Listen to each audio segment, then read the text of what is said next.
Yes, Dr. Banner, you were in fact first. Congratulations. You win. Lifetime supply of fish balls.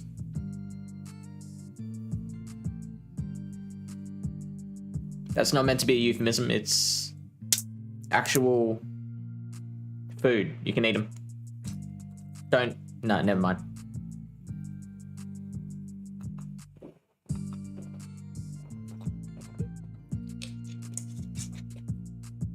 Ah, sweet Hitmontop XL.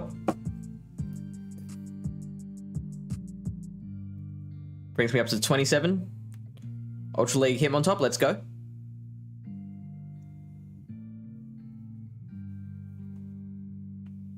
So just before I get into some GBL sets, I've been doing a thing for the PTP Twitter account the last couple of days called Matchup of the Day, and so I was thinking we could go through that together today. And I was thinking of doing Shadow Swampert versus regular Walrein.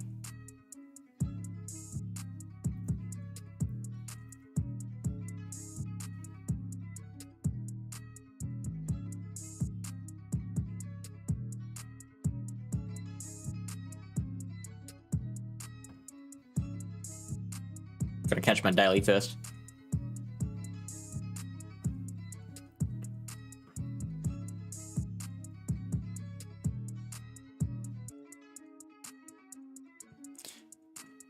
Whose emote is that?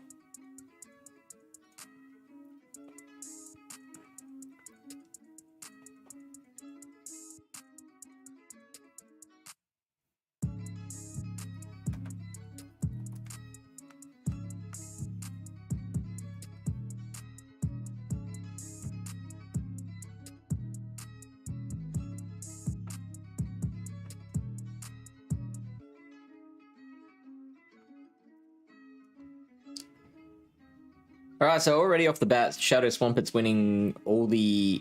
Oh, so not all the even shields, it's winning the zeros and the ones. Due to the power of Earthquake doing 79% damage. And each Mudshot is doing about 2.5, so you're taking out 5% of its HP every 2 seconds.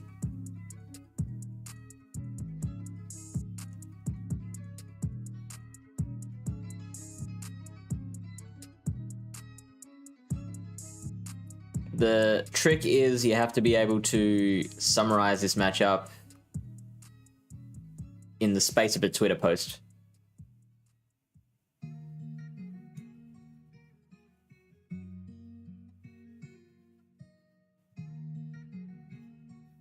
Ah, cool. Got a follow from Bandman Clayton. Give him a follow back.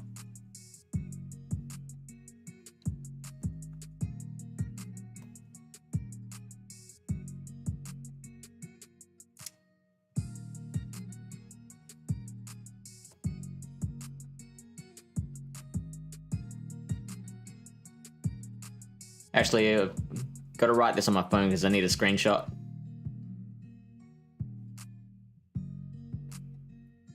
I don't know who that streamer is. Are they Pokemon Go?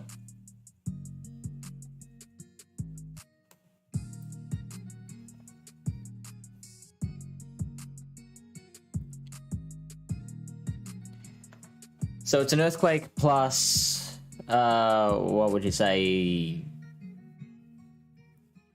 8 Mudshots.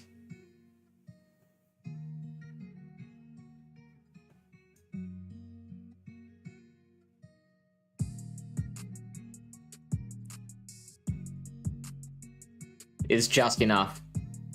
It does 121 damage to a mon with 117 HP left.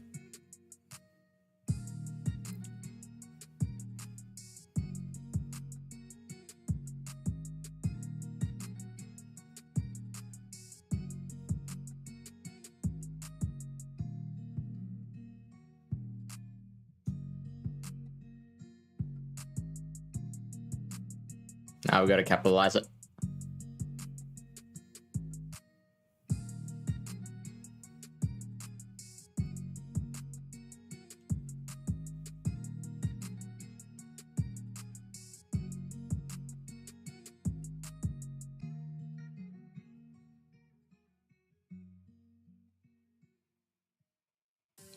Okay, so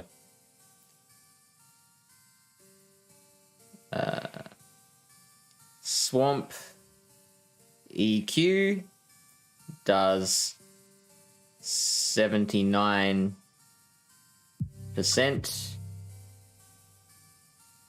to rain.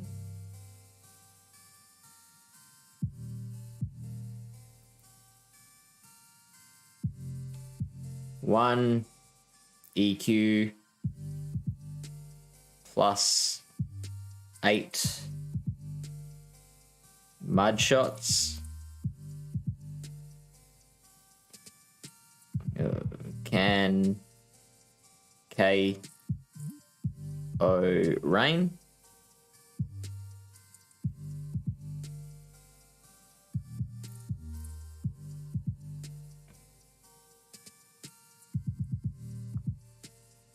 Icicle Spear is doing 43%.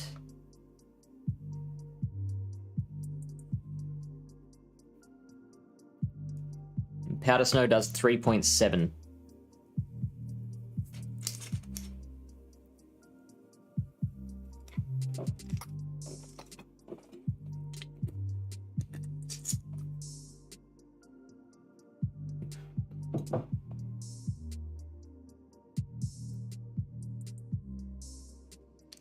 So let's say we'll go to 0 shields, we'll take out Earthquake from Shadow Swampert. So then presumably the Wall Rain would win. And it's throwing Earthquake, that's interesting. Rather than 2 Icicle Spears.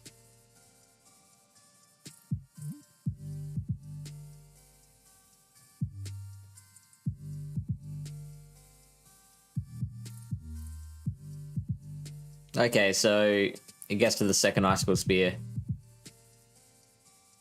If the Swamp is throwing straight Hydros. And 2 Hydros is, like, gets it pretty low.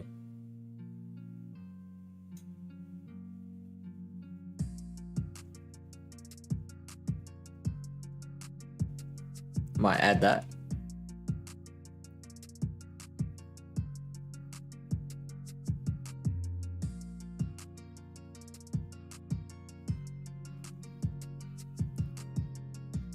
So if we give Swampert 80 energy, so it'll fire the 2 Hydros back to back. It gets Wall Rain down to about a third of its HP.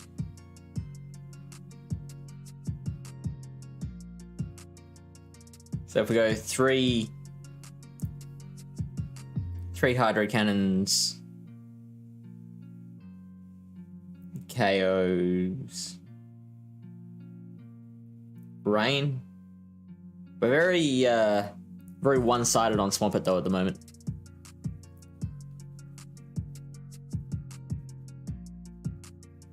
Yeah. I was debating it. Are you off for the night?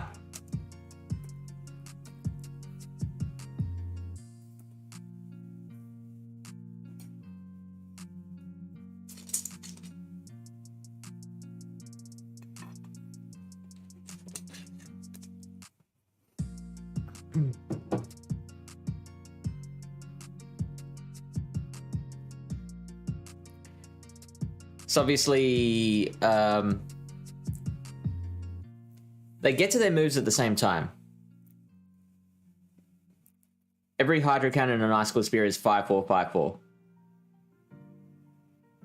But Swampert wins CMP.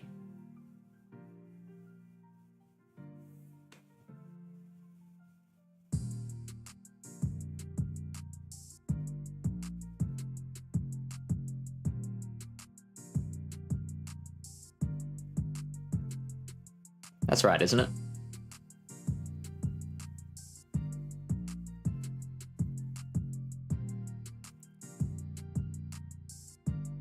Okay, so Wall Rain is 5 to get to 40, then 4 Powder Snows to get to 37. then it's 5 again. And that gets it up to 42.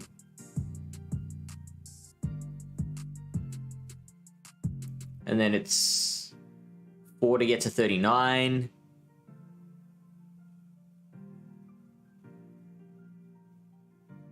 So the 5th icicle spear only takes 4. So it's 5, 4, 5, 4, 4.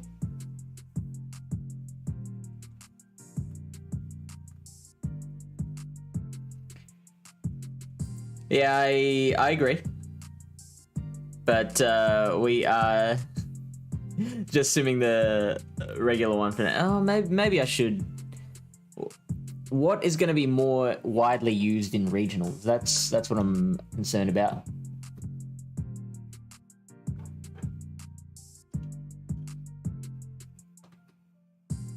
Is there like usage stats on Reddit or something?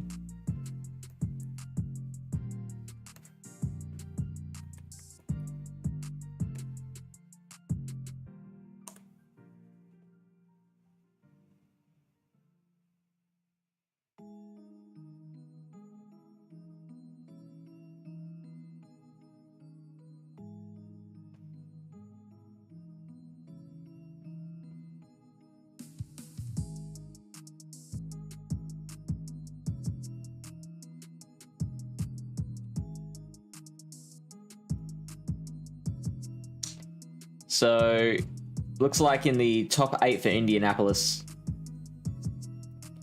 there was 2 Shadow Rains and 1, 2, 3 regular Rains.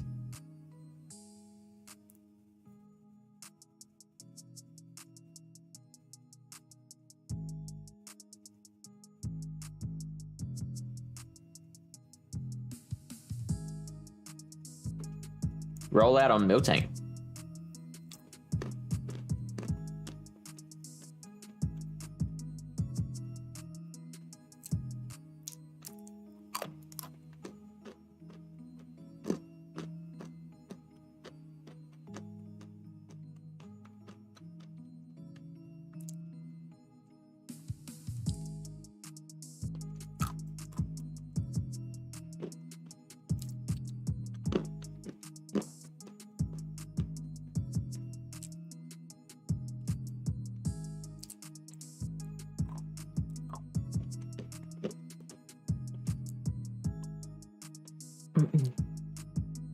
Moderately dedicated battler.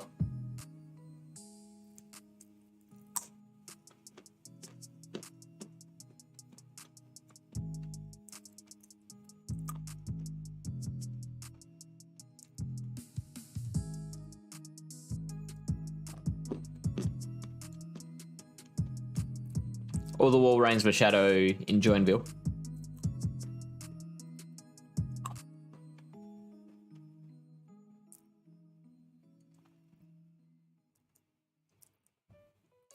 Is the Leafs game still going?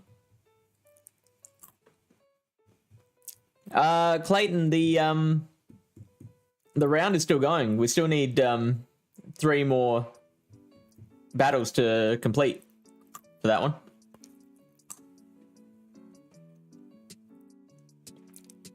Oh, snap.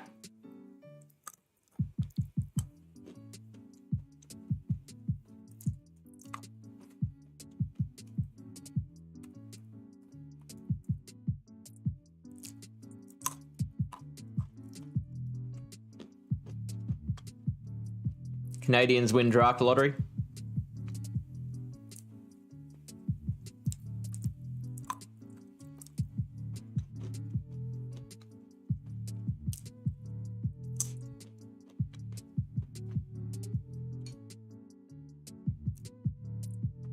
Oh yeah, they've got Stamkos, Chiarelli, and Pallet in the middle.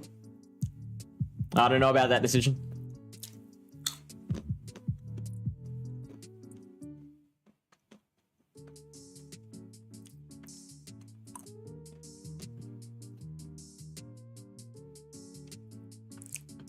I'm sorry, I didn't think you needed a response, Lily Bear. Yes, thank you for your approval of my joke. Yes, I do know that means I suck.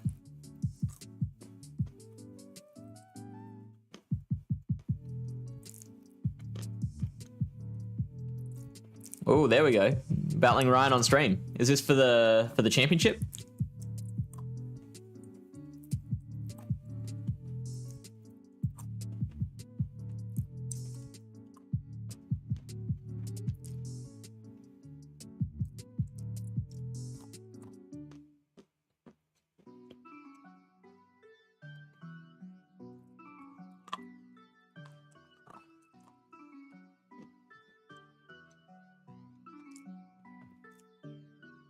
Oh, hello. Oh, you can't actually see it on stream, but Lyle and Ryan are both on 5 points each. Heading into round 5.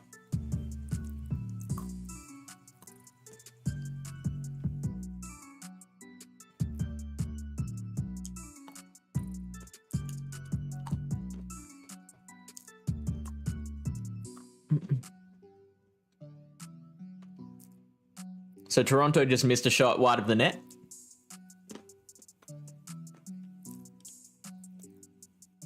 They're up 4-3. With a lot less shots on goal.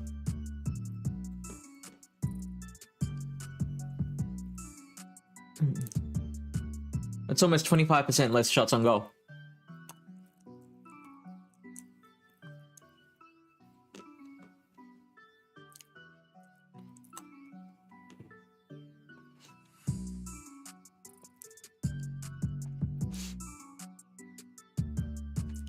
Anyway. Sorry.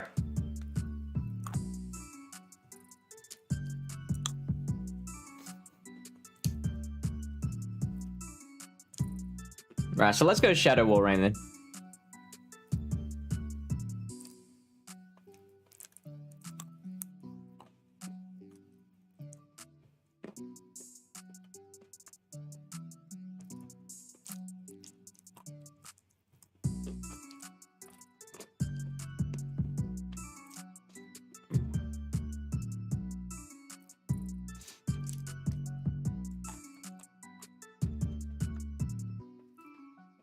$95%.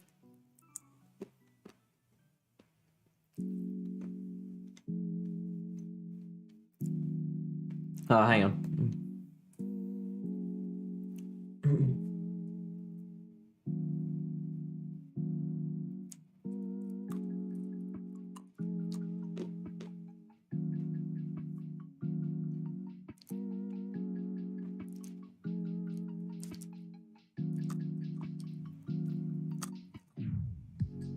Mudshot's still doing the same amount.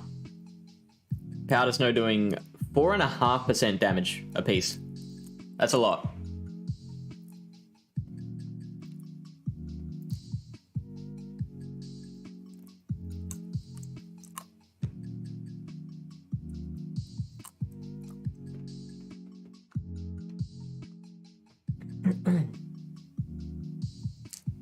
So you can't really farm them down because they do get to the last earthquake.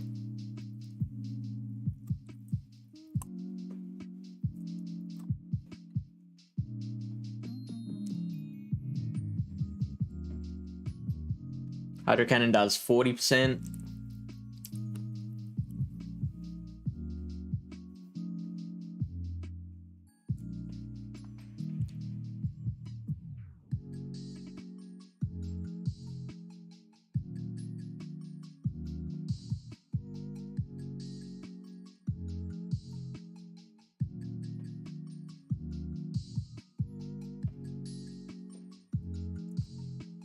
So, if the EQ is doing 95%, I think this second point is a bit superfluous.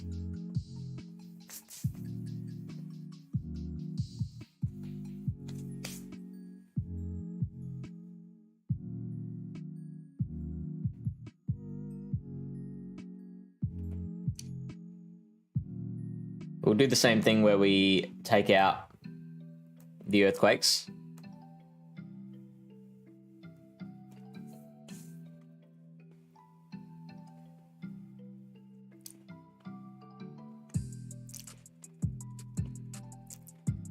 And the wall rain does survive the second hydro. Of course it does, because it's only doing 40%.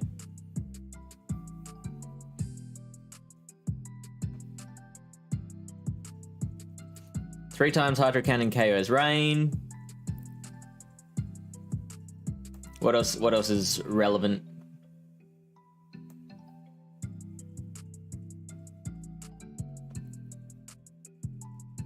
The rain earthquake does 86%, but Icicle Spear is doing 50%, 52% even.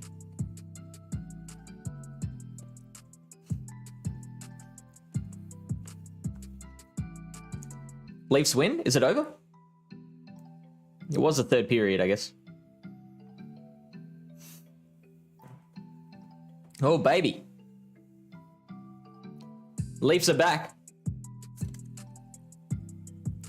This doesn't actually say the score. Oh, here it is. Up on the right.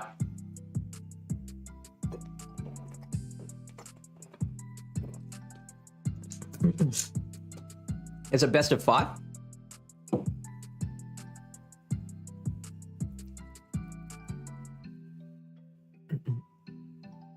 Best of 7, jeez. Farm down after 1 spear lands. But if it's best of 7, and you're 2-2 right now, right? Don't you need 2 more wins? It's 3-2. Oh, that hasn't updated then. Far out. Go Leafs. Did my Red Wings do well this season? I get the feeling no.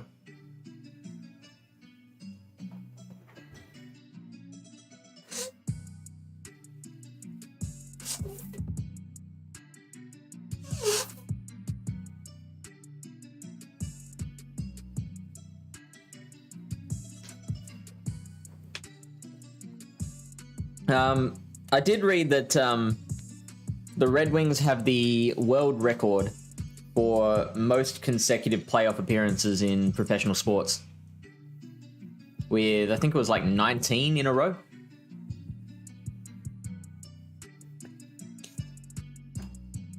It was like 19 or 20 years straight.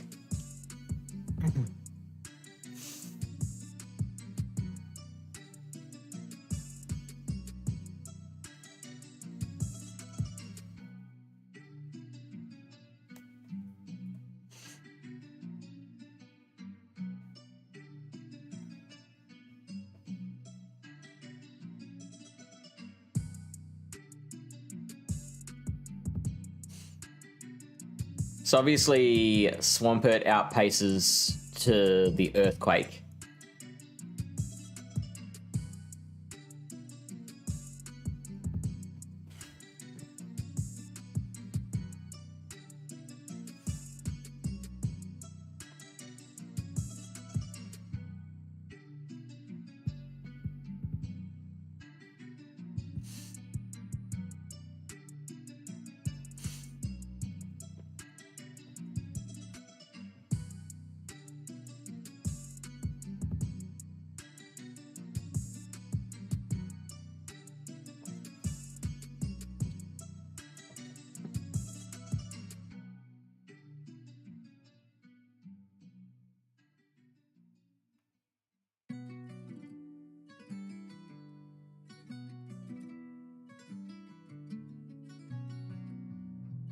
Okay, so if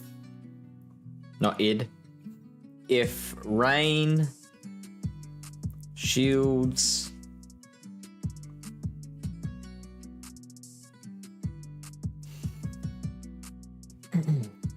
let's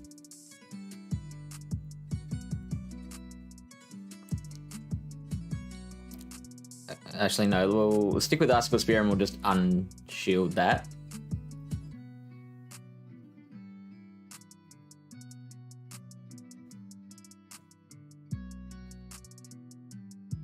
Yeah, well, I was right.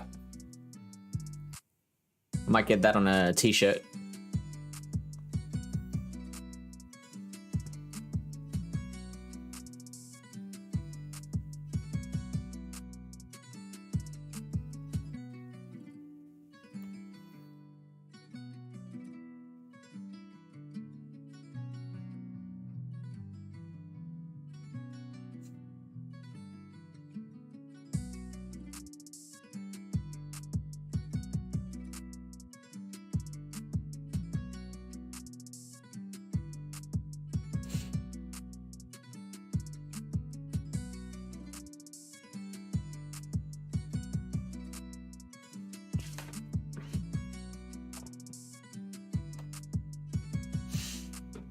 What else is worth mentioning? We've got a bit of room to play with.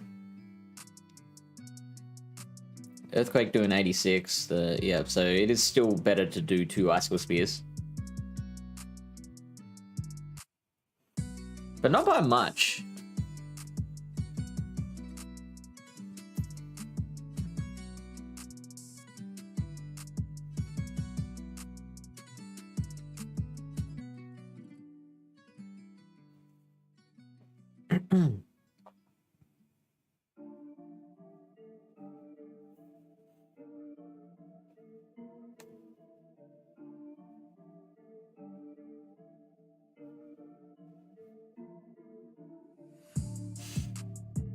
How many mud shots lead does the Swampert need to have? Swampert wins with just a 1-shot energy lead. Interesting. But obviously with the bait.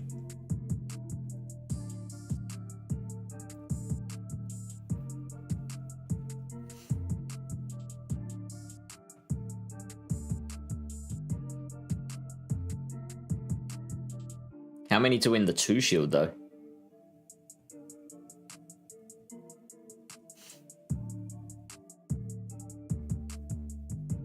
Needs 3 for the 2 shields.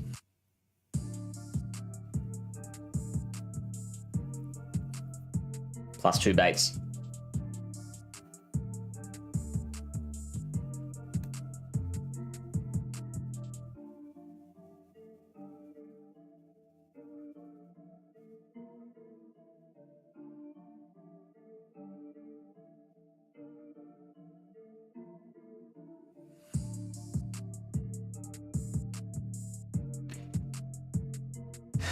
Swamp needs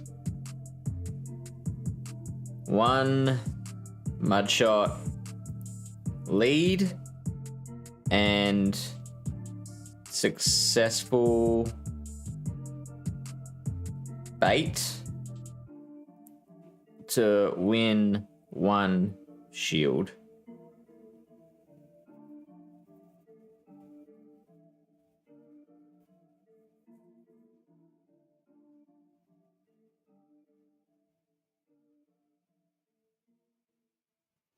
That's actually, like, I'm just in general for regionals, I'm really liking Swampert as a safe swap.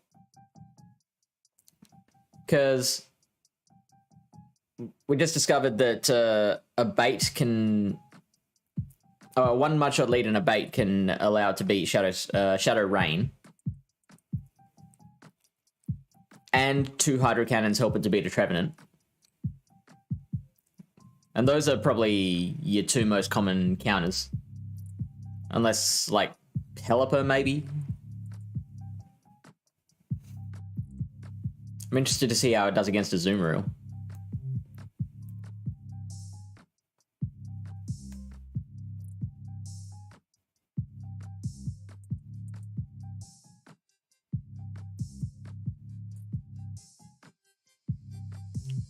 So what if you switch in, you've got the 1 mudshot energy lead.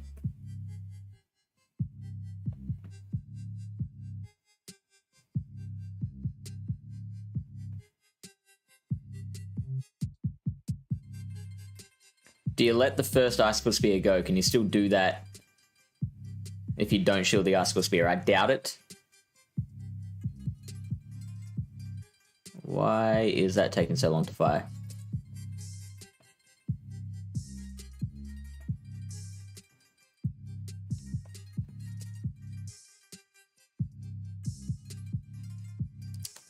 So I imagine Walrein would just go straight Icicle Spear.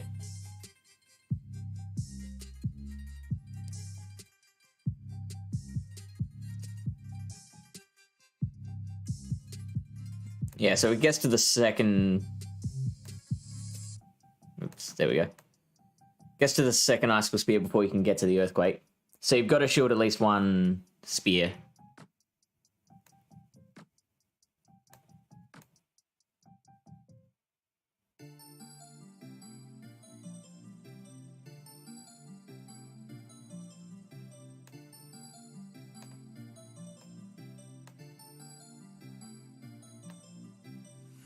You just managed to get to that second Earthquake.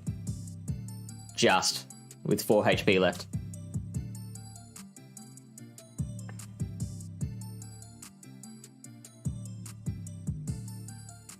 Swamp needs one mudshot lead.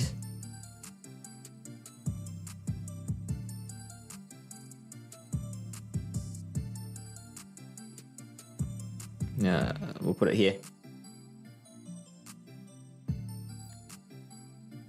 Successful bait and high stat product. So unfortunately that means my Swampert is out. I've got like a rank 1000 and something Shadow Swamp.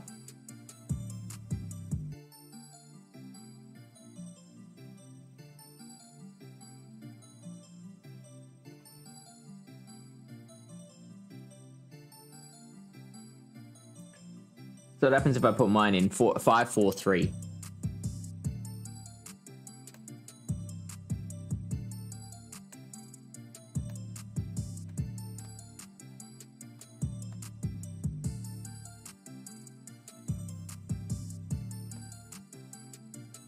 Nah, get out of here.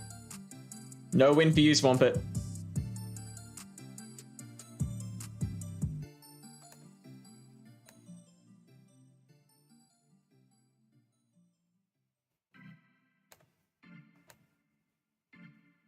There we go. Needs 3. So my Swampert needs 3 mud shots. And that's in the 2 shields. Hang on. What about the? Hang on. What about the 1? That'll be a bit easier, won't it?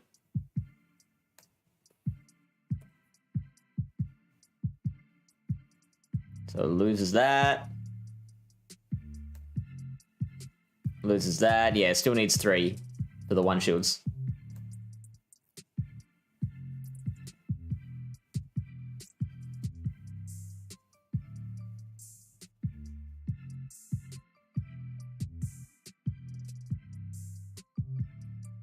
Of course you don't want to match up with a Trev. But the nature of this game means you often find it very hard to match with the things that you want.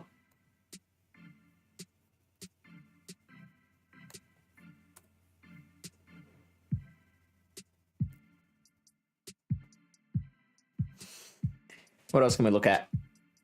We've probably got room for 1 more point, maybe.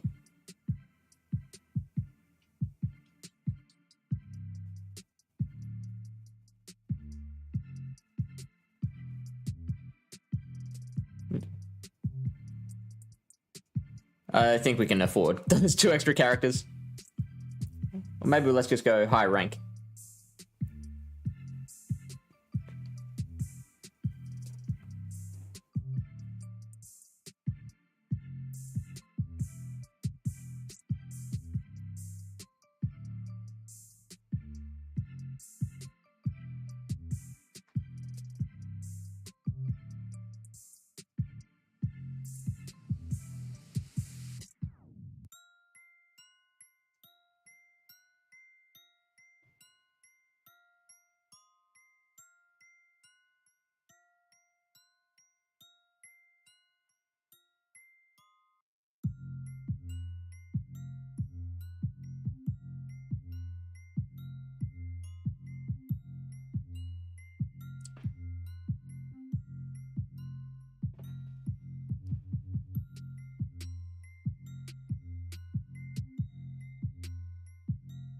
You could probably get to an Earthquake with, what, 1 Powder Snow lead in the zeros?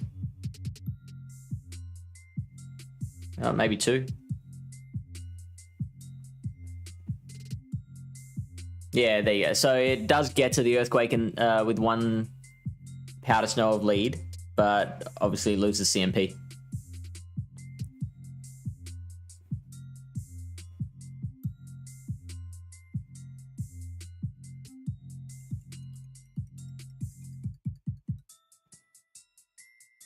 I find that very interesting that they throw 1 Earthquake instead of 2 Icicle Spears. I guess it takes 1 extra Powder Snow to get to 2 Icicle Spears, so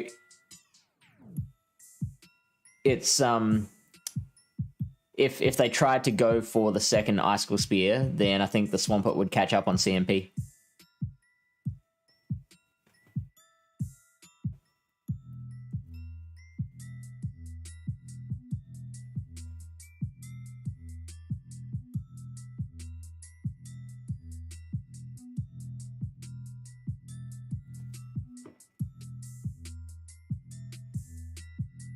So what is it? It's 1 Earthquake plus 4.4, 8.8. That's 13.4. It's 1 Earthquake plus 4 Powder Snows.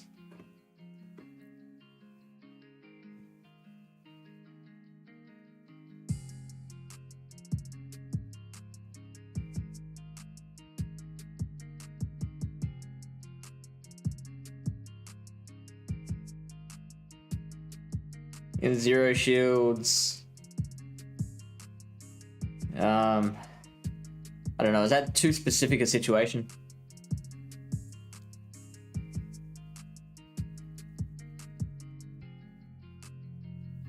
I'm just trying to think, like, in an actual game situation, like, when would you be throwing the Earthquake over the Icicle Spears, over back-to-back Icicle Spears?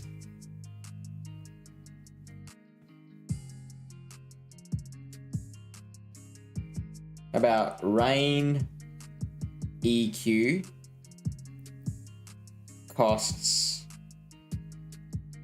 1 less Powder Snow than 2 times Icicle Spear.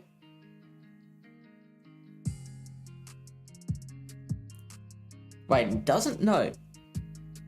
8, 16, 24, 32, 40, 48, 56, 64. No, they take the same.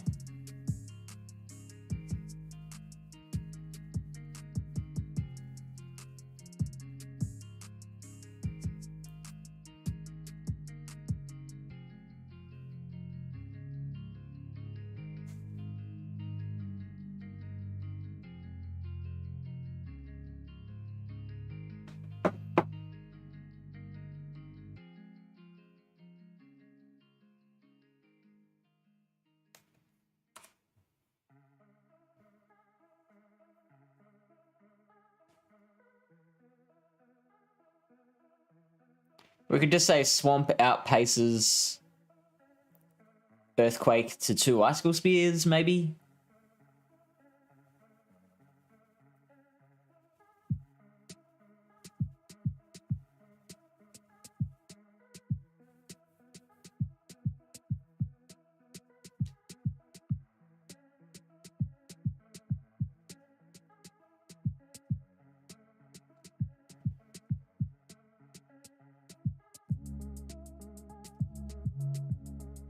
Actually, we could talk about, so I've got 3 Hydro Cannons KOs Rain, but you only need like 2 Hydro Cannons plus an extra 20% of damage that you're finding elsewhere, so 2, 4, 6, 8 Mud Shots. 8 Mud Shots. 2 Hydro Cannons and 8 Mud Shots.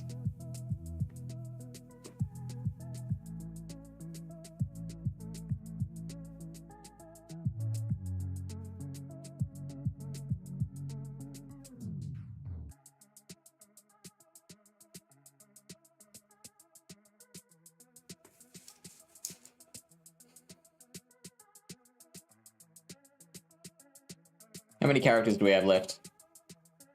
1, 2, 3, 4, 5, 6, 7, 8, 9, 10, 11, 12, 13, 14, 15, 16, 17, 18, 19, 20, 21, 22, 23, 24, 25, 26, 27, 28, 29, 30, 31, 32, 33, 32. So we've got 52 characters left.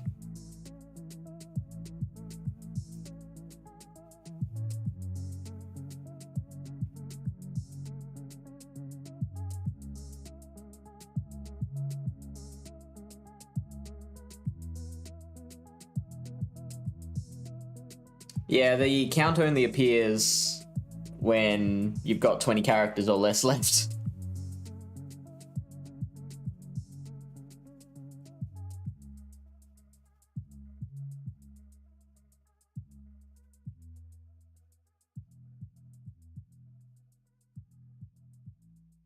As far as I'm aware, I don't social media very much.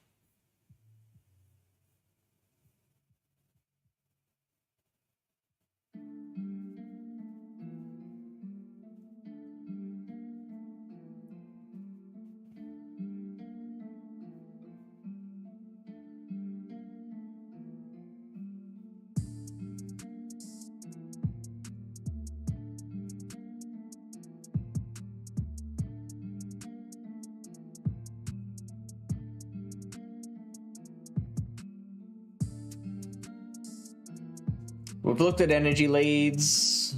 We've looked at all the even shields. How about shield advantage?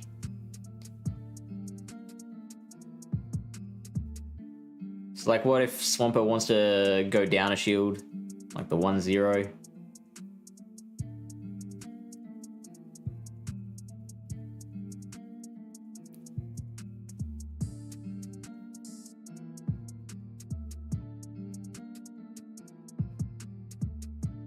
And we want to throw straight Icicle Spear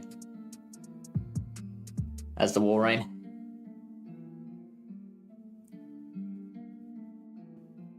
Yeah, nah, Swampert doesn't like that.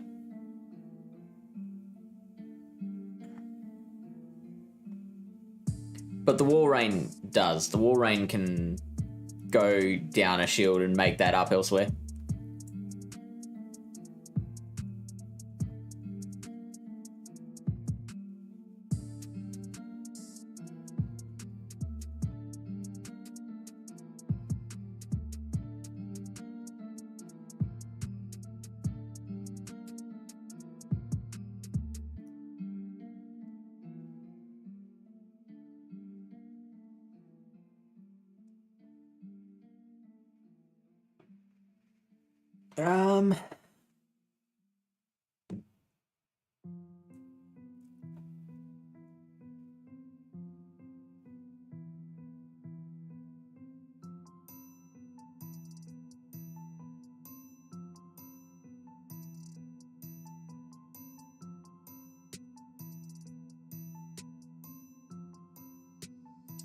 Would you just go straight Earthquake in that situation? Could you try and finagle this to come out with energy? The answer is absolutely not. What if you undercharge the Earthquake?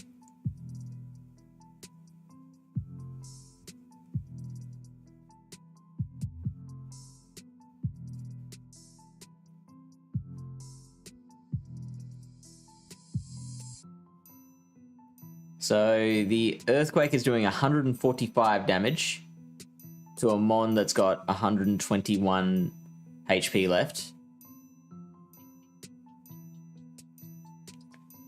What if you 75% charge it? See, there's no room to maneuver.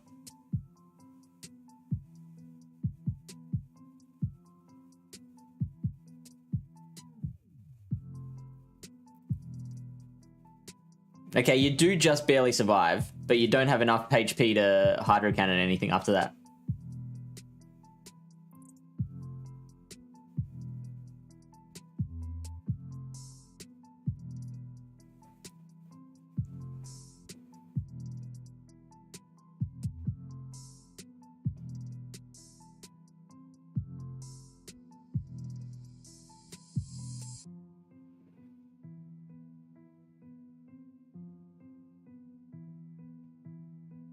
Swamp has little room to... I'm not going to have enough characters. Oh, here we go.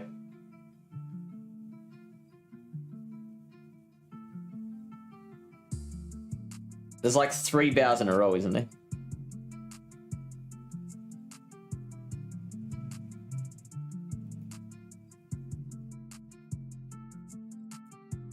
Any attempt... No, we're not going to make it.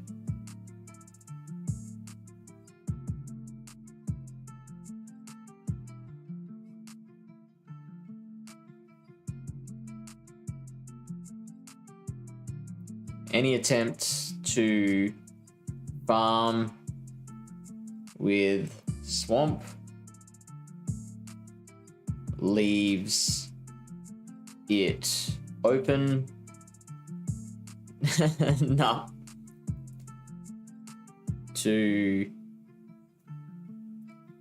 Nope, I think we might have to just leave it there.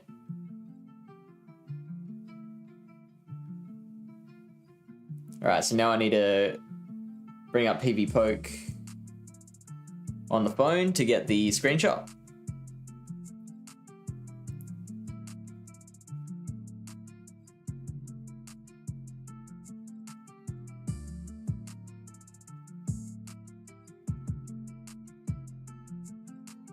Get out of here, Sludge Wave.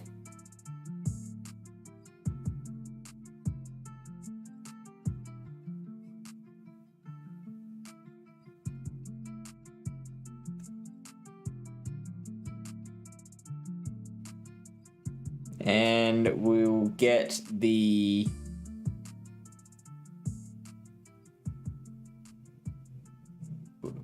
one of Warrain farming down.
So I hope I can maintain this for a long time, because like, it's good information, but it takes way too long for me to work out like what info to include.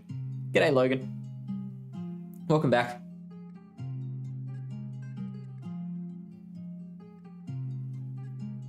All right, let's do some battles.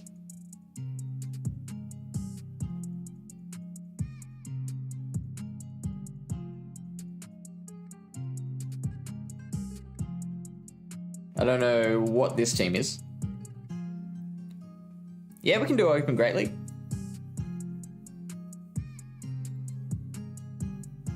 Send it.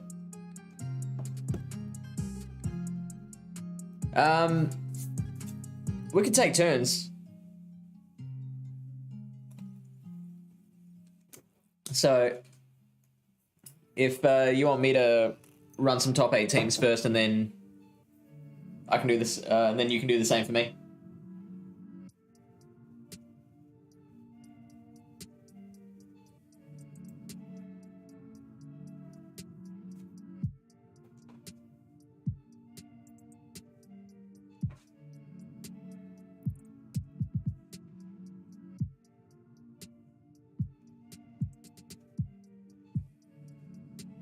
Zadi. Who's Zadi? So that's regular Swamp, Mandibuzz, Trev, Deoxys, Lickitung, and Walrein. I'll send you a screenshot of my team.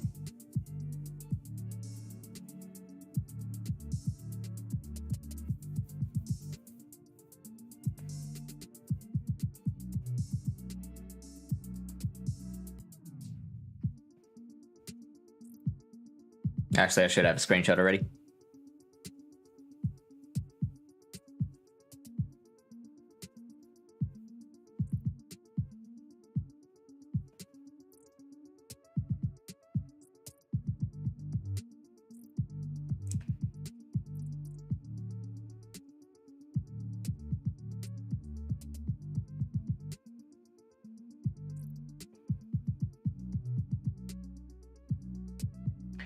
Alright, so I'm running, like I keep flipping back and forth between Ninetales and Talon.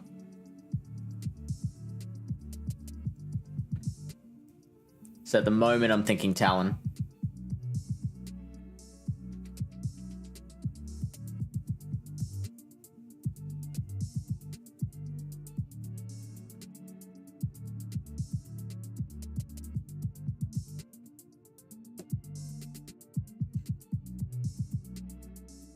Alright, so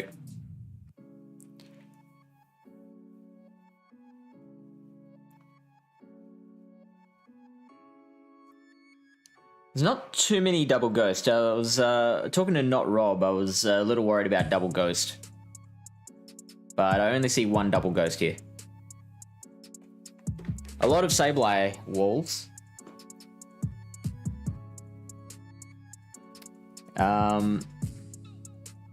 The Deoxys Trev gets pretty hard countered by, like, he wouldn't run those two together. Lickitung is pretty safe against my squad.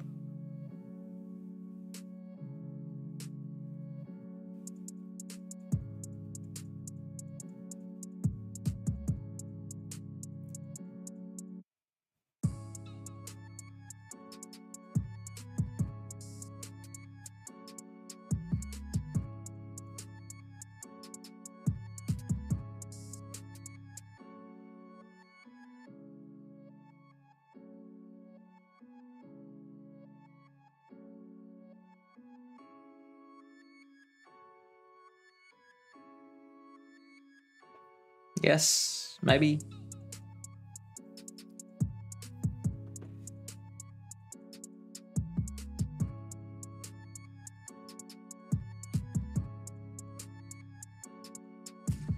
Yeah, saw that coming. That's fine. I should do pretty well in the lead situation.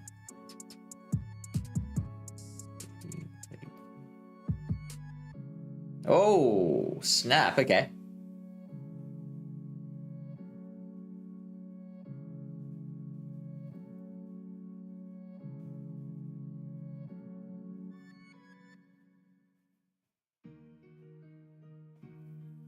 I'm gonna let the seed bomb go, see how much it does.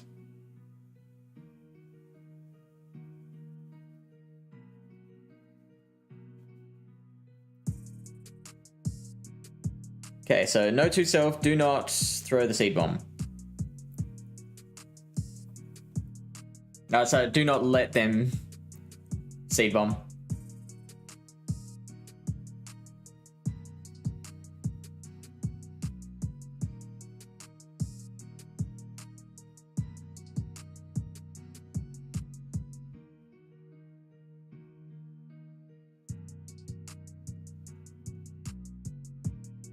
Swampert coming out? No, Lickitun's back. Interesting.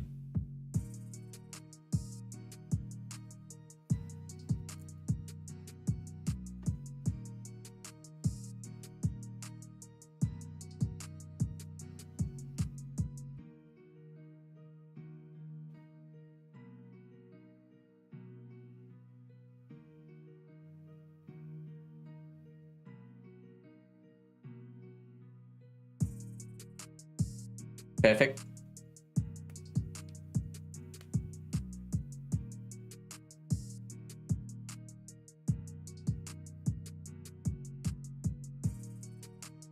Should have gone for the earthquake nuke.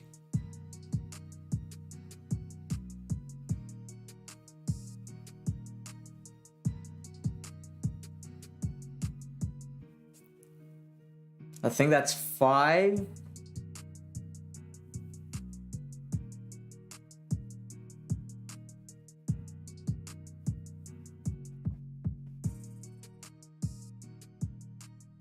Yeah, so they can Thunderbolt me now. Yeah, should have gone for the earthquake nuke.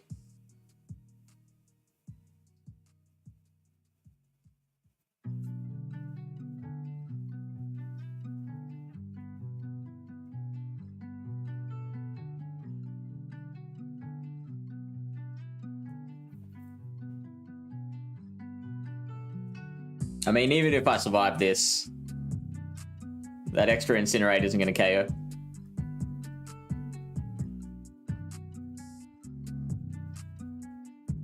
Okay, so what I should have done was throw in the Talon against the Trev.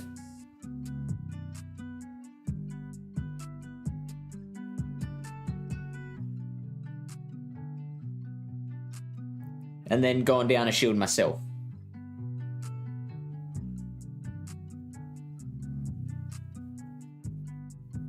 And then I also should have thrown the Earthquake against the Deoxys to burn that last shield. I think I would have made it.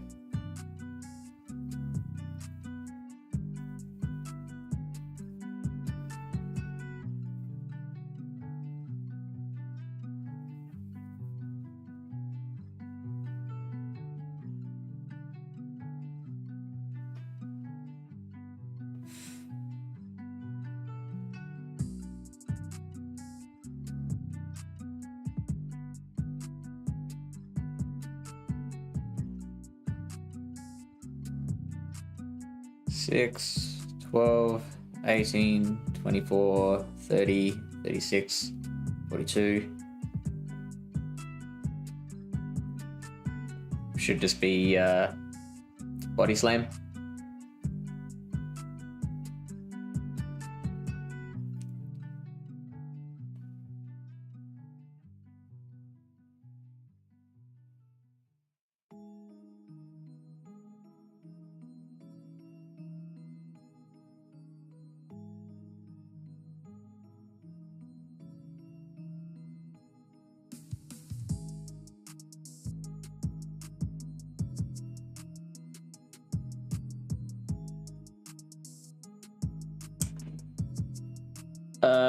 Yeah, I think I gotta go the shield here.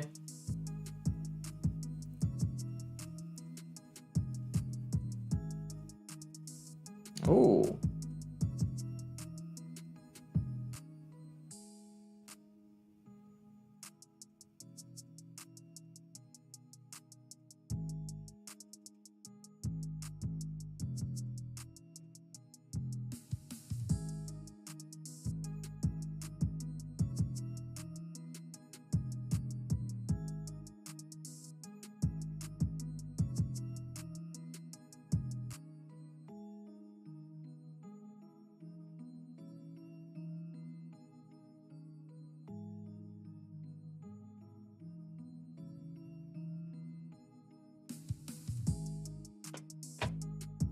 Okay, I'm a Talonflame with 1/0 shields.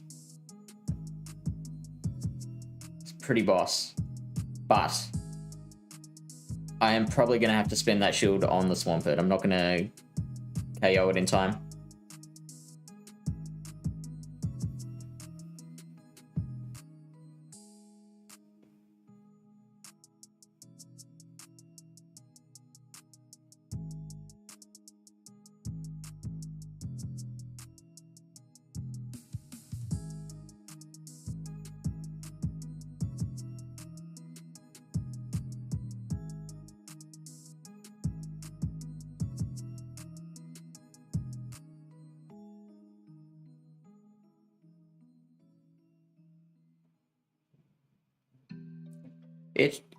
He shouldn't get to another Hydro Cannon.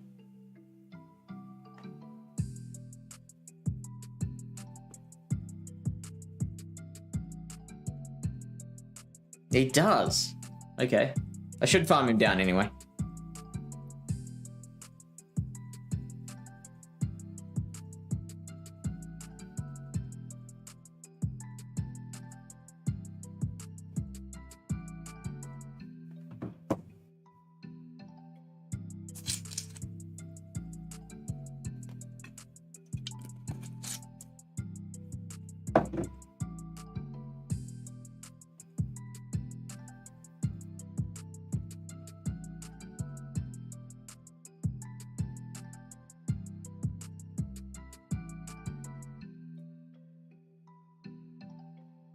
So he's used the Swampert Trevenant core a couple of times.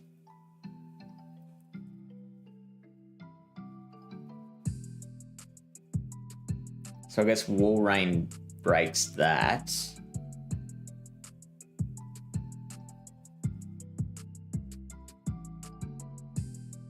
In fact, I don't mind Sableye lead. Sorry, a Sableye switch, I would say.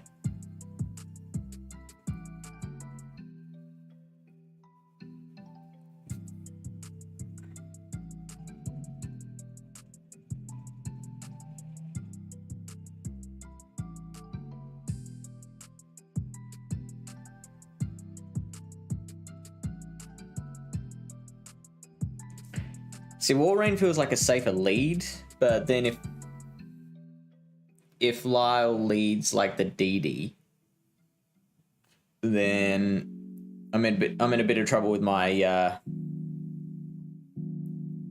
backline there.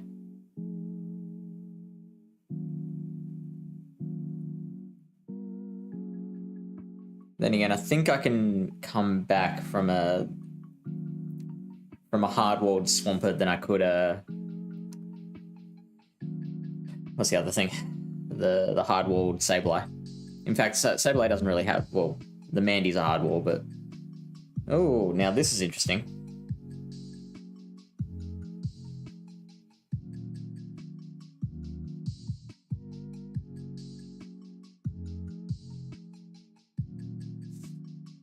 I'm surprised he didn't try and catch there.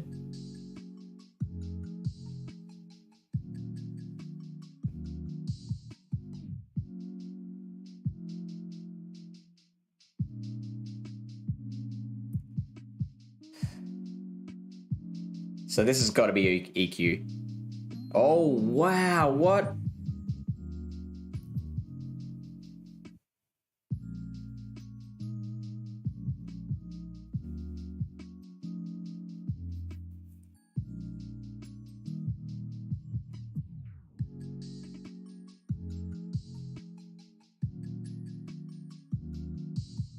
You gonna try and catch?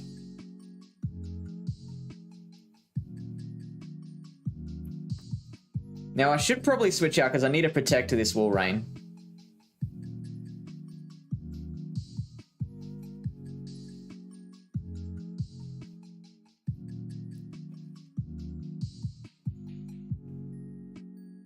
They don't get to another Icicle Spear, right? Oh, they do. That sucks.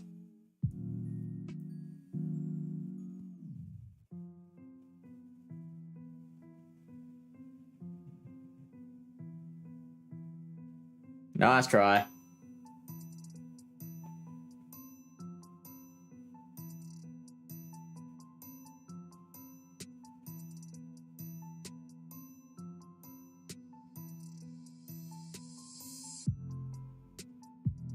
Oh, okay. Okay.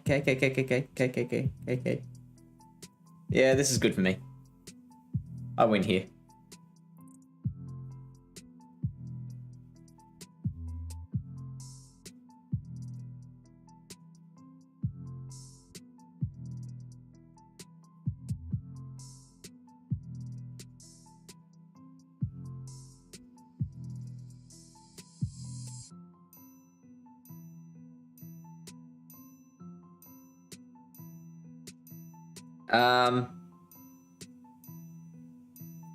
Psycho Boost?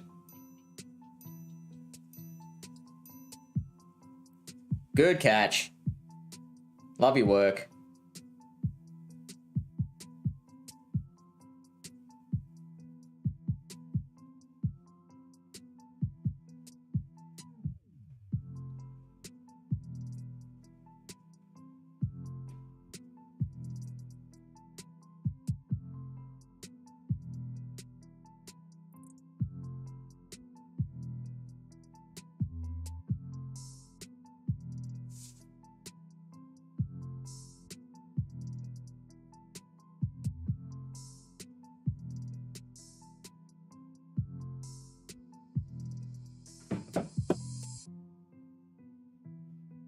Very nicely done. Hey, HM London. Sorry it took me so long to see you there. Sorry, buddy. How long have you been just waiting there? Waiting for me to notice you?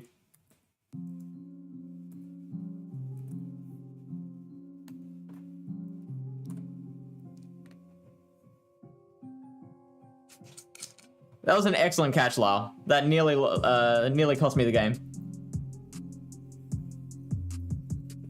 So much wasted energy. Oh, you don't like that? Yeah, that's because you're lost.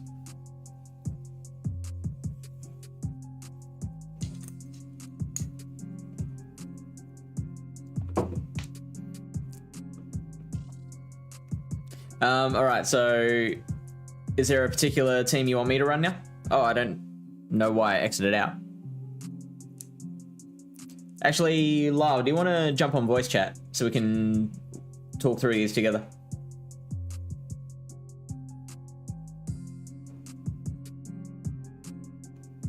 All right. Have fun lurking. Hope you have a good night, mate. I appreciate it. You keep on doing the good work.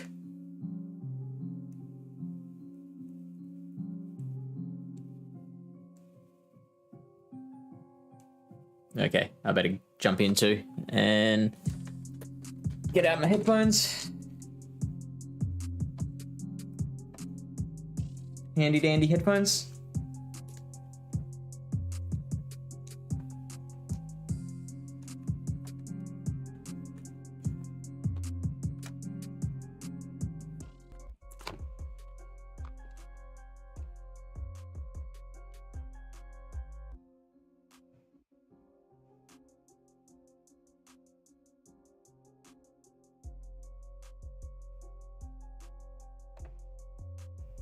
All right, I'm here.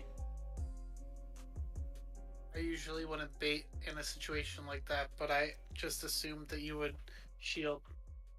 With the War Rain lead? The game, I think. With the War Rain lead? Yeah. Yeah, I was surprised. So why did you think I would shield? I just assumed because I shield and you were a shadow, that you would probably shield because it does a shit ton of damage. It does, and I probably should have, because I was saying the War Rain would be pretty important to a potential Trevenant Swampert call. If I landed EQ, then I basically like incapacitate your Walrun. Yeah. And then like my Walrun will just like pop off for your back line. Mm-hmm. Mm-hmm. Right? Yeah. So that's why I was thinking like he's probably got the Swampert again. And honestly, I was expecting you to bring the Sableye in game 2. Oh, what did you? Also, to counter the Trevenant DD. Game 1, when I shielded to keep switch, I was kind of worried about a Sableye in the back, which is why I did that. Yeah, okay. It didn't actually matter, but that was the only thing that I was worried about. So, funnily enough, I thought the first one was the most winnable one for me. I think I was saying to chat, like, if I had, what was it again? It was throwing the EQ on the DD at the end instead of the Hydro Cannon to either force the shield or KO. And also at the start, it was there was something that I absolutely should have. Oh yeah, just when you swapped into the Trevenant and I countered with War Rain, and I was like, let's see how much a Seed Bomb does here. Yeah, you should have shielded that. Yeah, absolutely. I was incredibly, because I was thinking like, okay, I'm about to get farmed down by this Walrun. I am thinking like, what's gonna, and then you didn't. Okay, so the one thing you need to know is that Trevenant can flip the matchup versus Shadow Walrun. Yeah, I know that now. My knowledge of that matchup. Yeah. It needs a little bit of energy because if Trev has like a 1, okay, depending on how sneaks go, but if you have like a 1, maybe 2 Shadow Claw lead on Trev, you can flip that matchup in like 1 and 2 shields just by going Seed Bomb. You don't need to land a Shadow Ball. I mean, do you even need the energy lead? Because like you're winning CMP and you're getting to the Seed Bombs. Walrun outpaces. To every second one, 5, 4, 5. So yeah. You need to sneak and you need to deny. So you technically need a lead or you need to deny and sneak, which is it's unreliable. Yeah. That's why there was one match in like Europe where the guy kept asking for a replay because like he would swap his Trevin and he would have like a 2 Shadow Claw lead and he was like losing the 2 shields to Walrun, Shadow Walrun. And it was like, how is this even possible? Like the other person is sneaking every time and they're denying him every time. Which like if you're on the same phones directly across from each other should technically not be possible, right? It shouldn't be, no. So do they grant him the replays? They did a number of replays. Yeah, right. I don't know. That was kind of a funny. Like that one was at least like somewhat like normal, but. So yeah, I would assume if both players are on the same Wi-Fi network, then that's when it becomes. I mean, for lack of a better word. Well, no, I was going to say for lack of a better word, skill, because like one person knows how to deny and the other doesn't. You would think that. Okay, let's check the second. So a couple Mandibuzz. Honestly, there's a bunch of Mandibuzz here. I'm not sold on Mandibuzz. This other person's team looks very interesting. The 4th place person, Shadow Queen, Umbreon, Sableye, Shadow Walrein, DD, Stunkfist. I like that team. Whose team's that?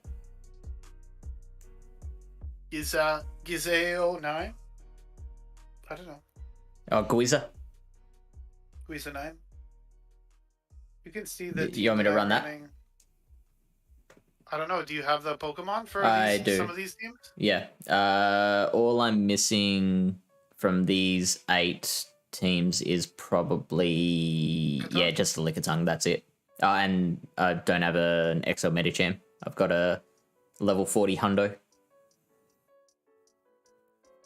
Oh god. I'm not that far off with my XLs. Only thing I will say though, one thing I will notice, like I'm not sure if a regular Swampert with good IVs is like worse than the Shadow Swampert you're running. You're not sure if it's worth. You're saying, not sure if it's worth. I feel like a better IV non-Shadow Swampert might be better than your Shadow Swampert because like the IVs look just god awful.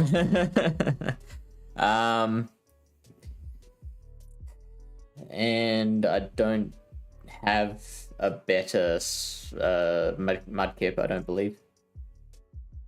Did you not play Mudkip Classic? It was literally like a month ago. I didn't, no. I believe I was working. Oh god. So what's this then as a...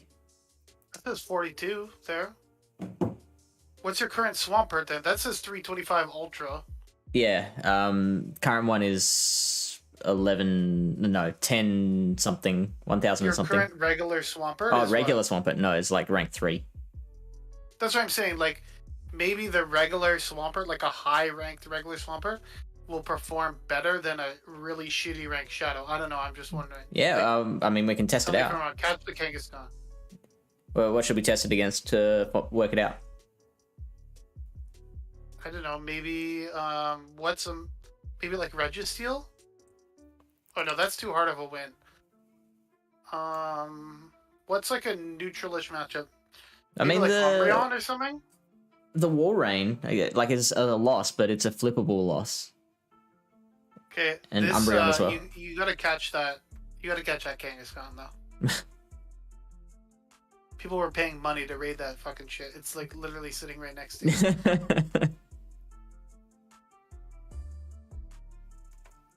I think I just hit it in the baby. Oh. Ooh. You might get cancelled. Do you have a Poplio? If you have him, we can trade. I don't think he does. Fish is a very bad grinder, so... is that the problem with that question? Is it? That's the one thing. Like, if I'd grinded a little more, I could do that trade with them. Yeah. Movie Knuckles, are you a spoofer? Because if you are, then trade might be possible. I might add trade to my list of banned. I've got banned words now, and they are raid and code. Raid? Everyone loves a raid stream. I had a raid stream earlier today. Well, regulars are gonna have to find some other word. So actually, I caught a rank 1 Swampert during the Classic Community Day. A rank Daily. 1. Oh, Regular. And my Shadow one it's only rank 194. It's not that great. so this bloody thing won't stay in the ball. You gotta use the berry, man. Give it a berry. I'm already using an Ultra Ball. circle. Come on. That's a yellow. Wow, you're really bad at throwing, so that doesn't help. Ah, shut up, La.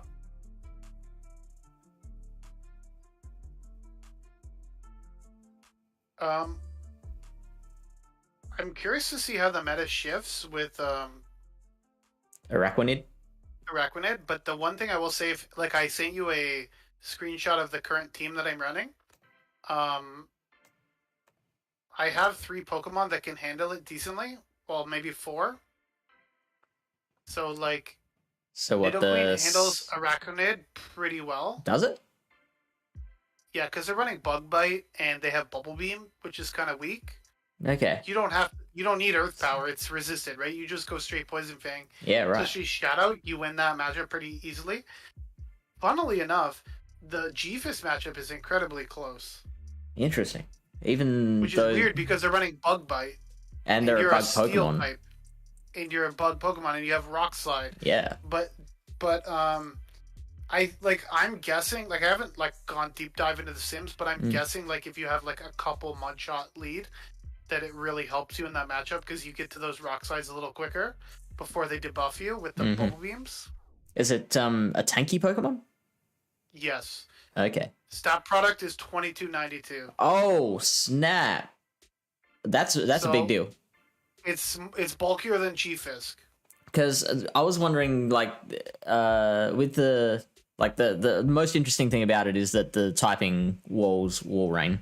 But I was wondering if it's not bulky enough, then Walrein could potentially even just overcome that. No. It destroys wall. It beats Azu with Bug Bite. Wow. It only has resisted moves. That's insane. So if you look at the matchup here with G-Fisk, so in the straight 1 shield, or the straight 1 shield, okay? G-Fisk wins with 2 HP. And it says 1 turn of difference can flip this scenario. I'm sorry, it has Bug Bite. And Arachnid wins the 2 shields, but it loses the 0 shields. But like I said, I'm assuming if you give... So I'm getting something very different here. You're not running Bug Bite, you're running Infestation. No, that's Bug Bite.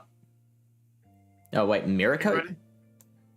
Yeah, why are you running Mirror Coat? You need a Bug Buzz. Yeah, there we go. Bubble Beam. Oh, you need Bubble Beam. Yeah. Why would you ever run Mirror Coat? It doesn't make any sense. Alright, relax. I didn't know it was running Mirror Coat. But yeah, it's just barely losing. Isn't that disgusting? It's using Bug Bite, which is resisted. Yeah, that's crazy. That's how thick this Pokemon is. Bug Bite is only doing 22%. Yeah, that's crazy. So what Even with like a 2 Mudshot lead, basically you need like... I don't know, there's some weird shit going on here. Trouble is with... It says 1 turn, but that... Like, you can't sneak with 1 turn moves, can you? Or you always sneak with 1 turn? Like, 1 turn moves are consistent, right? Yeah. So, I'm not sure where you're getting that 1 turn from.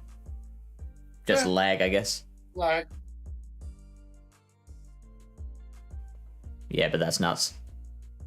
And, like, if they're not running a high rank G-Fisk, you'd win that. Nidoqueen beats it. G-Fisk, like, with energy, and if it's chipped a bit, can handle it, right? I'm assuming Sableye does, like, okay-ish against it.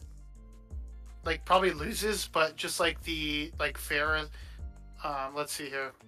Oh, no. Okay, apparently it loses the 2 shield to Sableye. And that's going straight Bubble Beam. That's weird. This is a weird Pokemon.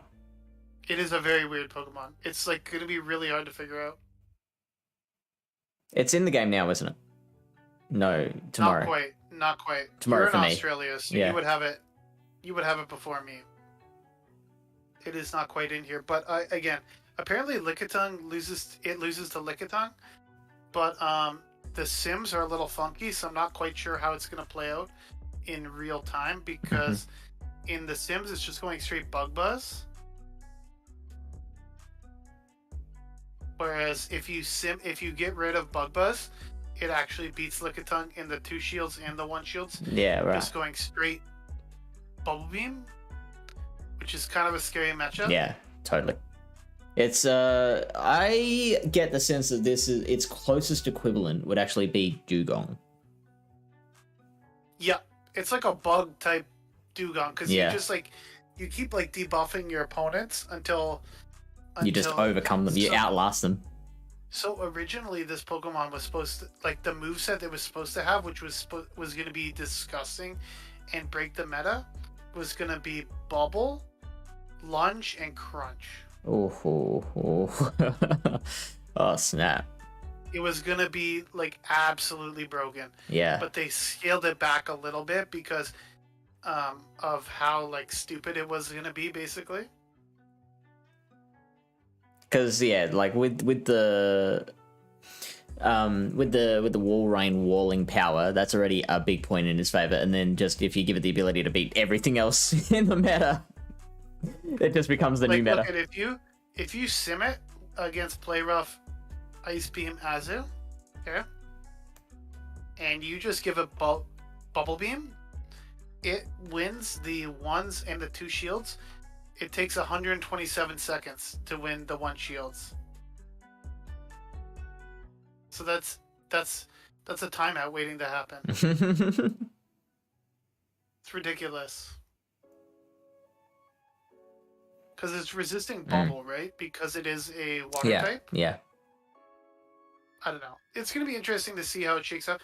But again, if you sim it versus Nidoqueen, you'll see that it really Nidoqueen just, and which is good because another Pokemon that really destroys this, because like this beats Walrein, but another Pokemon that really does well against this, Registeel, obviously, and also Altaria, like destroys this thing. Okay.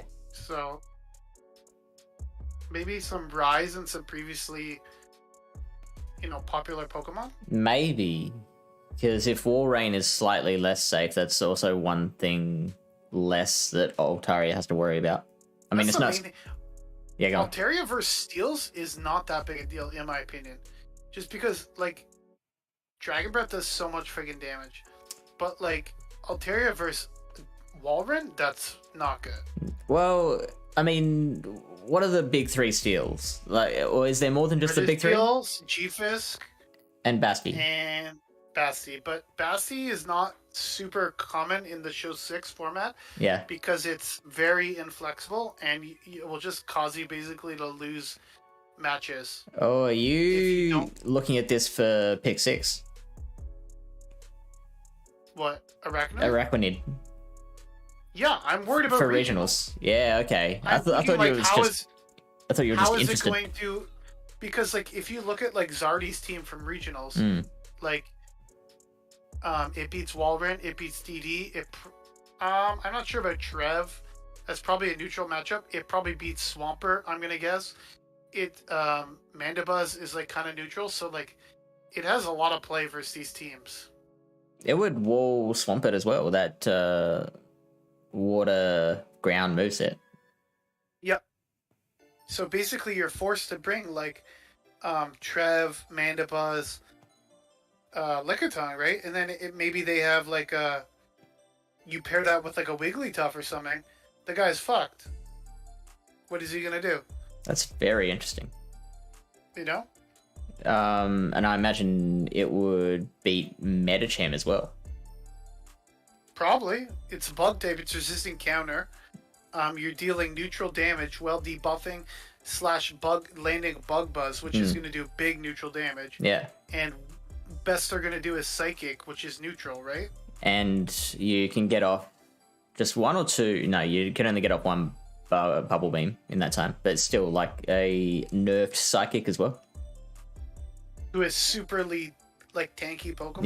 Yeah. It's just gonna laugh at that, and you're gonna be throwing resistant counters.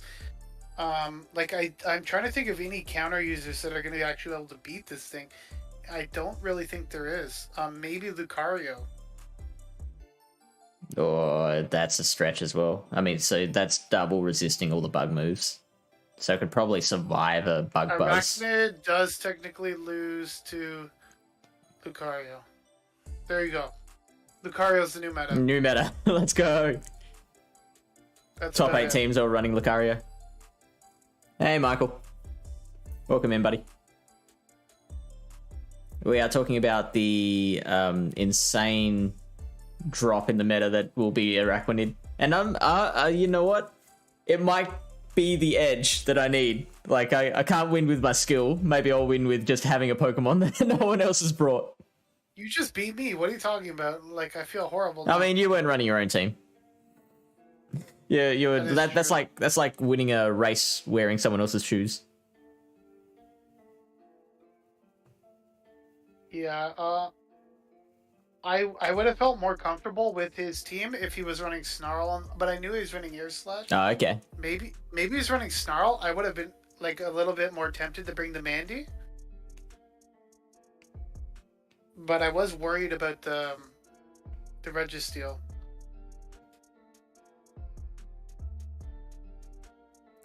So if I... Because I've been flipping back and forth between Talon and Ninetales for my team. Like, what if I made that Araquanid instead?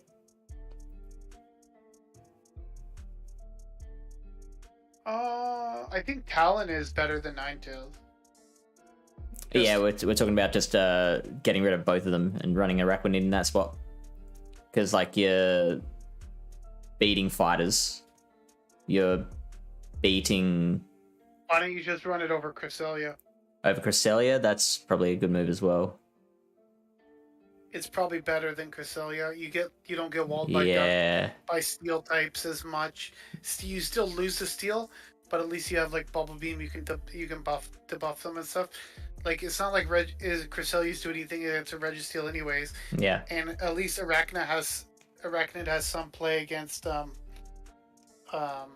G-Fisk.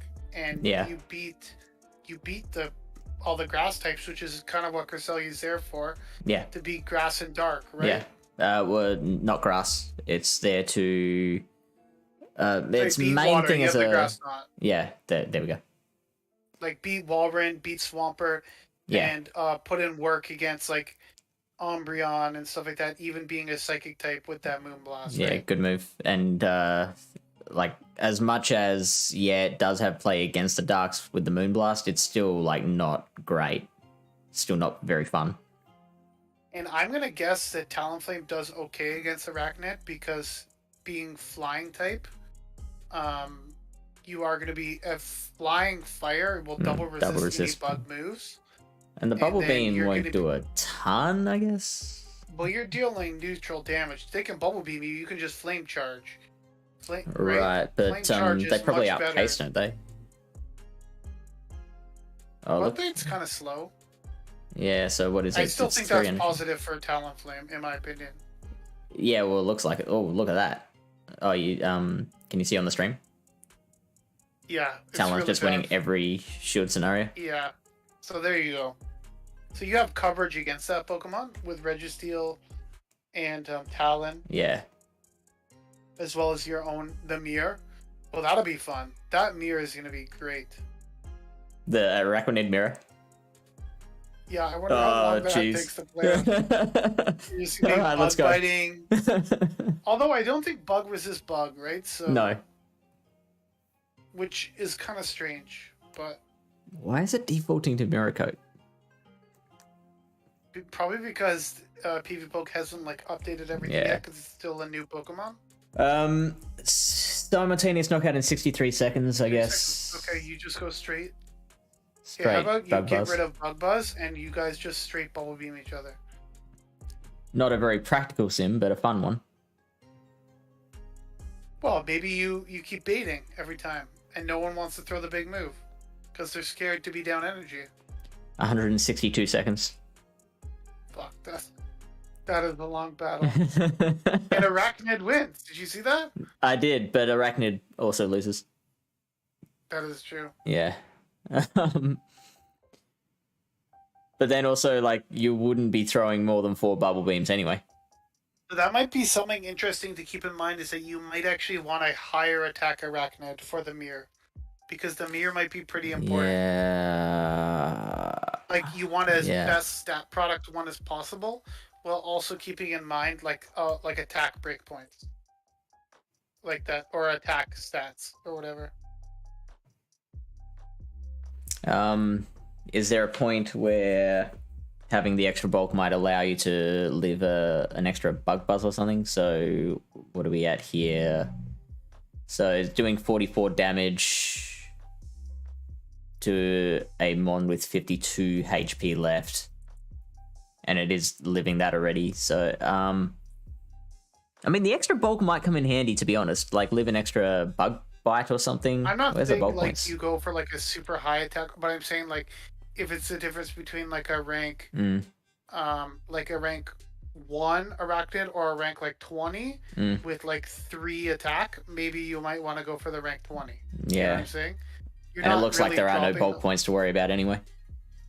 in the mirror, yeah. Mm. In terms of bug bite, maybe there's a bulk point in terms of bug buzz, but Oh yeah, there would have to be. Like that's why they don't include bulk points with charge moves, because, like, you know, you can put 1 as a max defense.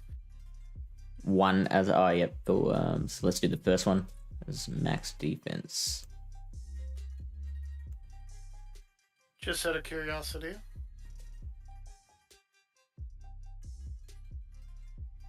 And it loses that one. Okay. Is the bug buzz doing more? 44 damage, 43 damage. So the max defense one is doing more damage than the average bulk. What if I I'll make this a rank 1. Still loses? Yeah. That's weird. So max defense versus rank 1. Max defense doing 44, rank 1 doing 42. But yeah, so you probably got to find the fine line between defense and HP, right? Because it's 140 HP versus 130 HP. That's a big change as well, right? Yeah. That's 10 HP difference. So, but anyways, max defense is probably a little unrealistic. 0, 15, 0. Who's building that? No one's doing it.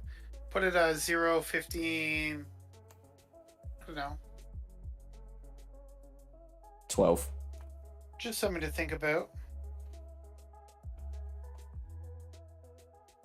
Have you started any of your Firefly Cups yet? Just 1, and just a 2-1 so far. So 100%. I lost my first round in Panic's tournament again. Well, look, that's probably, like, you can understand that. There's a lot of high-ranking people in Panic's tournament, right? They were much lower ranked than me. Okay, well then. They led. They had the same line in game 1 and game 2. There was ABA week 2, Wormadam. And you didn't bring Wormadam, or? I did bring Wormadam in game 2, but they made a really smart play and they saved a little bit of health on Litleo. Okay. Which allowed them to get a couple embers in. But, like, I was thinking that in game 2, because I was going to lead Wormadam, right? After they ran Toxicroak and Frostlass on the back. I'm thinking, like, it's too obvious for me to lead Wormadam. Like, they're expecting me to lead Wormadam. They're most likely going to lead Litleo or Magnezone. So I led Vigoroth into Toxicroak. Okay. Oh, you led your Vigoroth into Toxicroak. Yeah. Apparently they didn't learn the lesson. And then in the third battle, I led Wormadam into Shadow Magnezone. Which I able to win that battle somehow. So what did you do? Like, did you switch straight out of the worm? Yeah, I Or did you swapped play that it out of blue? to Raichu, Okay. which is actually the best Pokemon in this cup. It's pretty good. It's insane how good this Pokemon is. Which, like, it's so weird that it is, because it's, like, I don't know, straight electric, Brick Break is its second move. Like, you wouldn't think, just on So paper. I swapped in the Raichu, they stayed in a little bit, and I Brick Break their Magnezone, which they didn't shield, and did, like, a shit ton of damage. And then they Wild Charged me, which I didn't shield, and they came in a Toxicroak, and I Wild Charged it, and they didn't shield again. Because I'm like, what are they going to do? Shield the Toxicroak, and then I'm going to farm it down. They're going to be at a shield disadvantage.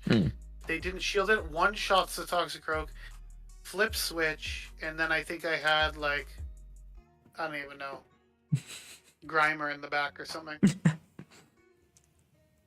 Was someone actually running Grimer? That wasn't I'm you? running Grimer. Yeah, like, that wasn't you. I don't know, actually. I can check if anyone else in Panic's tournament is running Grimer, but anyways, it happens. I always say that if we're losing, we better be learning, right? That is very profound. Fish likes to bait with one shield left. Got it. Fish likes to bake with one shield. Fish doesn't bait with two shields up, but he baits with one shield. I'm going to store that in the memory bank. It's all very situational. Is it? Yeah. I just... A lot of the time my thinking is just, do I think they'll bait? Do I think they'll shield? Which isn't the most logical thinking, but it's also makes me pretty hard to predict. I did that, and you definitely did not shield. So. They're like I've heard of like a situation like this in poker where there's so much talk about like game theory optimal, so like what is the mathematically optimal play you can make, but then like I heard some people talking about in the World Series this one time there was this guy who was just making these absolutely wild all-in shoves for no reason, and they were like, this is terrible play, like this is absolutely not GTO, this is the opposite of GTO, it's the worst thing you can be doing. But then he kept on getting the calls right, like he would make people fold, like no one would, like everyone was too scared to call him. Poker thing? This is poker, yeah. And then I thought you were talking about baseball for a second. You said World Series. So no, World Series of poker. Yeah, someone going all in on the mound, or sometimes. Well, I was thinking like a better, maybe some sort of better. Yeah. Well, sometimes like the crazy guy you don't want to deal with because like the one time you go in with him, then he's got the hand, and then you're screwed, right? Right. Yeah. You're like, oh, I see this guy. He always is bluffing, and he's an idiot, and then he's got like the full house. In poker in particular, sometimes it, like with a lot of things, but in poker in particular, it's sometimes harder to play against the person who doesn't know what they're doing than the person who does. Sounds a lot like Pokemon Go. I don't know. I feel like it's less so in Pokemon Go, because like if a player's running a move that like they shouldn't be, then that can often lose them the battle. But then like occasionally, how competent they are. Yeah. If they're like just competent enough to like play well, but not competent enough to like build a proper team, then things you logically think are going to happen in the battles don't happen. And they're competent enough to capitalize on that.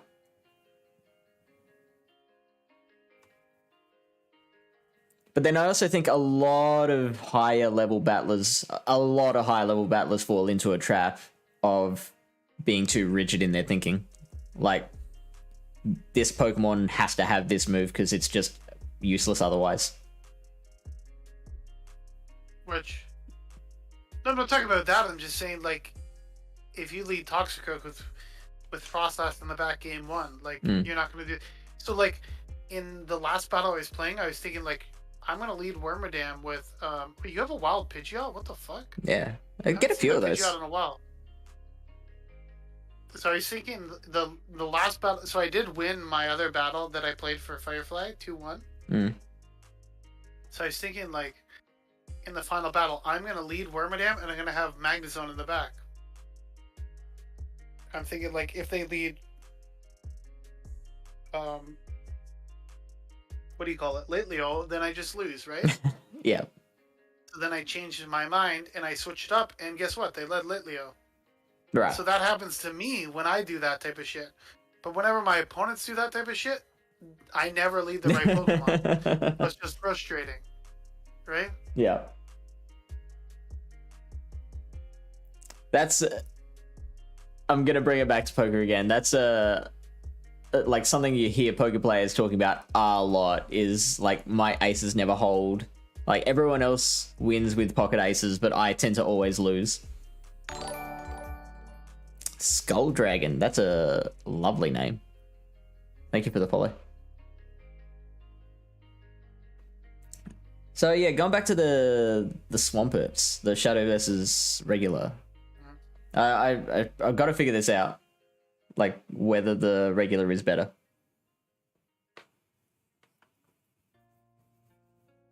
The thing that sold me on Shadow was, I mean, number one, the closing power of it is just amazing. But number two, like when I learned that Swampert can beat Trev with 2 Hydro Cannons like that, like I cannot get over that, and like that made me fall in love with Shadow Swampert. Trev is not the tankiest Pokemon, right? Right, so. right. But then again, do you know how much the Shadow Claws do to No. Do you? I don't know, probably a lot.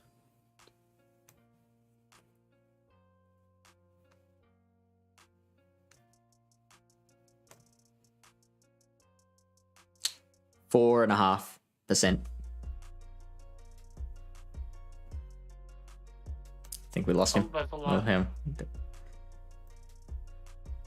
Can they double shield and Shadow Claw you down? No, probably not, but Double shield and Shadow Claw down. Dude, would they even need a double shield? Probably. So if we take out charge moves. So, oh, hello. Simultaneous knockout if you double shield Shadow Claw. That's not bad. Yeah, that's a good trade. It's also like very inefficient because you're getting to 100 energy halfway through that that battle.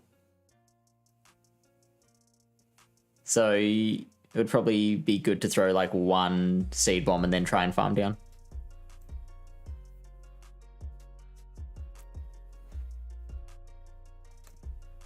Yeah, you probably want to throw some energy.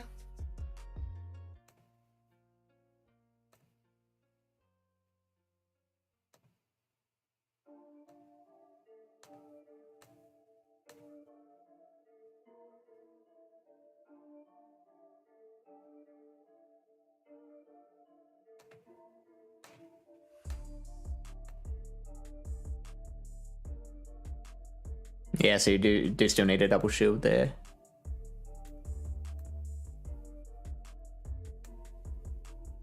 Yeah, sorry. Just messaging one person. Yeah, all good.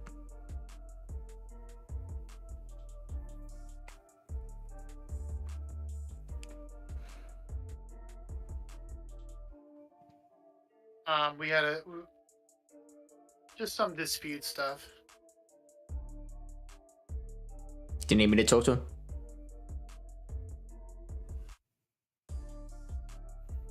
Just like some self stuff, you know, like sometimes the TO is not available. Mm.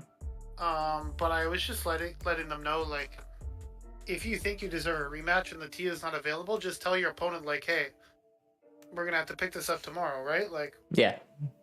Is this what that's in all like you can do. your local community or? This is just as someone I know. Sure. In another tournament, they were just messaging me some battle footage. Like, surely I get a rematch, right? I don't know, like if it, like I would have to see the other person's. I would have to see the other person's footage to know exactly what happened, because there was like a solid like 15 seconds of just like standing there. Really? But when it came back, it didn't look like there was extra fast move damage on his Pokemon. So I don't know if it was just mutual lag or what. You know what I'm saying? Yeah. But it's tough to say.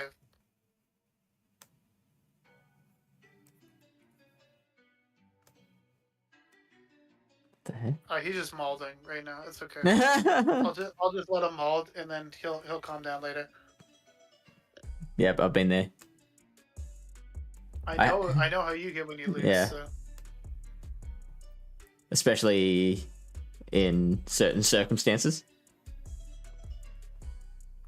I had this one against Dino where I was like, after the third battle that he beat me, I just messaged him to be like, oh, that was some bullshit lag. And then he's like talking about like, oh, like where was the lag? And I'm like, yeah, here, right at this spot. And he's like, wait, so you want a rematch? And I'm like, no, I don't want a rematch. I just want to bitch at you for a while. Give me like till tomorrow, and then I'll be over it. He would have rematched you. I get over it pretty quickly. Yeah. Usually, depending on the situation. But yeah. Anyways, you should get back to your stream, Fish. I think I'm gonna head to bed. Okay, cool. So I apologize for derailing your stream with No, one practice battle. That's fine. I'm sorry that I didn't get to give you any practice. No. We can do practice later. So let's see. Quickly before I go to bed, what are you noticing about the Swampert different? You gotta add like a good IV Shadow Swampert in there too, I think. A good IV Shadow Swampert. Into the Matrix. Because how can you compare?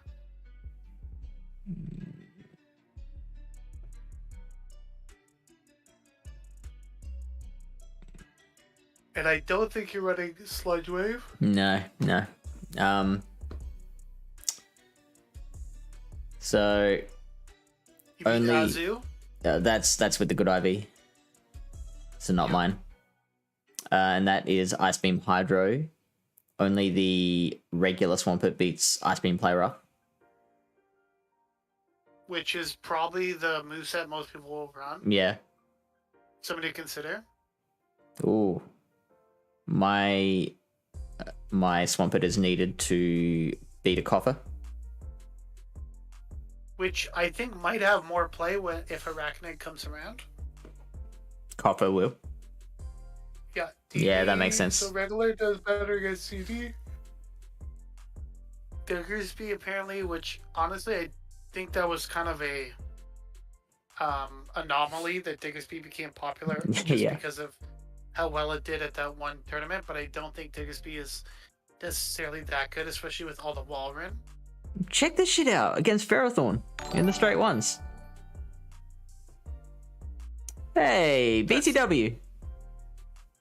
I didn't get to. A Shadow Claw or a. It would have to be bait with an earthquake. So who was it tonight? Was it Wildcat and Dino? I believe it was Pogo Ash and Dino. Pogo Ash, really? Pogo I didn't know. Ash 887. Yeah, right. G'day. Pogo Ash has been hanging around the Discord for a bit. The Pallet Town Discord. I didn't know you stream yourself. Or was it just coaching? He is streaming. No, he's been doing some streaming stuff. Yeah, right. From what I saw, I'm not sure quite how long he's been doing it, but I definitely seen. Yeah, nice. Apparently, he's into Ferrothorn, so. Oh, he started streaming recently. Yeah, I think he's a local for Dino, so I think they know each other. Okay, another Florida native. Another Florida guy. I think everyone's from Florida, except for me. Yeah, like us two are the only non-Floridites, Floridians. And you're much further away from Florida than me.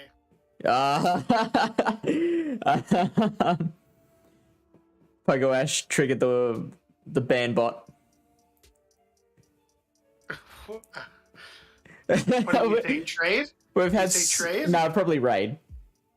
Oh, raid. That's so funny because, like, okay, so we had so many people coming in saying, "Do you have raids? Do you want to trade? Or what's your friend code?" That I just got fed up and told Streamlabs to erase those comments. But now you're gonna have to find another word for it. That is Visit. that is his stream migrated into mine.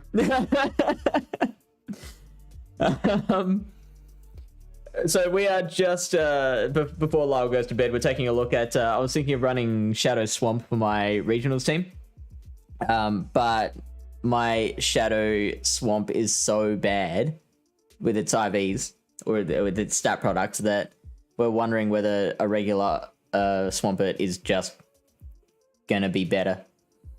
Apparently your Shadow Swampert does really well against Galvantula for some reason. Against Galvantula. Wow, okay. Curious. That's interesting. Yeah, this is such a mishmash of different results. And this is just straight one shield, so I don't know about like energy advantages or, you know, shield advantages or disadvantages. You just get an idea on how much the IVs play a part. Like, yeah. Just based on the scores, right? Regular beats the Lapras. And Hypno pretty well, which I don't think you're going to see Hypno. Which is unfortunate. Hypno's good. Hypno's probably more of a GBL mon. Hypno is good in Kanto Cup. Yeah. That's about it. Not open Great League? It was for a while, wasn't it? Yeah. Yeah. Gone are the days of Hypno Double Dark. Because now there's a Pokemon called Scrafty. Ah, yes. Which will just run through that game. Tell me more about Scrafty. The Charm, A-Tails. Ninetales, Yeah. It does really, yeah. So that's kind of a big one. Yeah. In my opinion, because it's a pretty popular mon. I know Earthquake, like, basically one-shots, like, the Charmers. Like, Wigglytuff, Ninetales, things like that, so... Pidgeot is interesting. I don't think you're going to see... many Pidgeot. Scrafty, a good ranked Shadow, or a default Shadow, you need that to be the Scrafty. Default Shadow, right? It's not even like a rank 1 Shadow. Yeah. Tell you what I'll do is re-sim this with like a rank 1 regular, because like my Swampert is close enough to rank 1. Mine's rank 3 or something, but like surely that's close enough that we can just do the rank 1. But also, did I? Rank 1 defense. Defense. That's weird.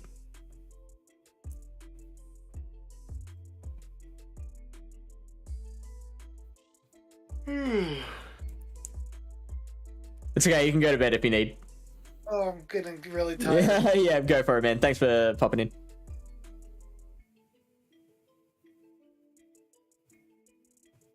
All right, well, thank you so much, Fish. I hope you have a great rest of your stream, and I will get back to you at a later date about more practice. But yeah, for now, keen. I'm gonna go pass out. So yeah, go for it, man. Peace.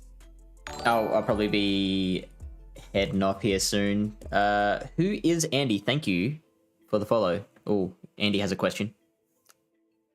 I don't know if Lyle's still here. Nope, he's gone. What's your question? How do I get Silcoon? It evolves from Wormpool. It's a 50-50 chance. You either get Silcoon or Cascoon. So you might have just gotten unlucky.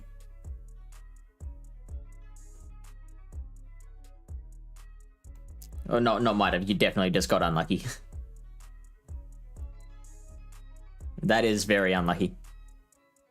Extremely unlucky. What is that? Like a 2 to the power of 8 chance? 1 in 2 to the power of 8 chance? So like 2, 4, 6, 2, 4, 8, 16, 32, 64, 128.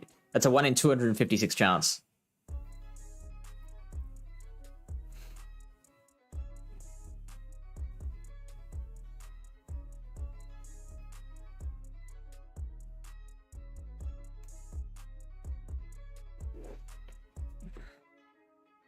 There is something to be said for, I like Shadow Swampert.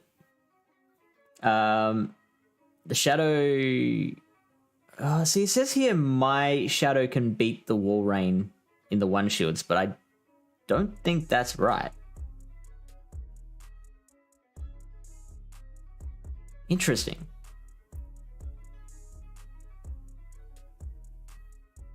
Oh, this is regular Wall Rain though.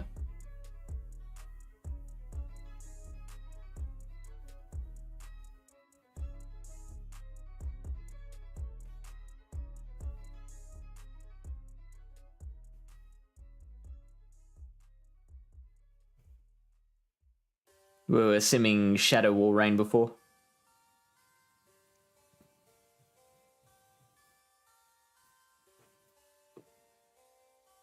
I'm surprised Shadow Wall Rain isn't, like, in the Sims. Looks like it's only non-shadows.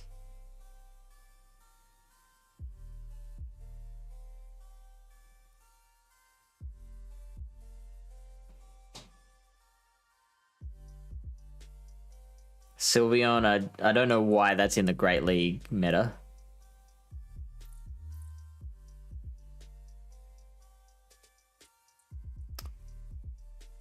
Regular Swampert does better against regular Swampert than Shadow Swampert does. Both lose to like my Swampert and my Shadow and my regular both do pretty badly against Scrafty.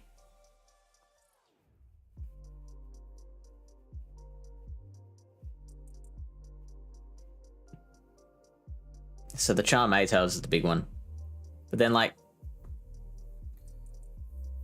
I've got other stuff against Charm A-Tails, don't I? I've got Talonflame.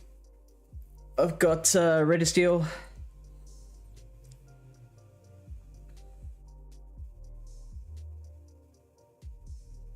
Talonflame and Redisteel. Now, I could use a little more coverage against Charm A-Tails.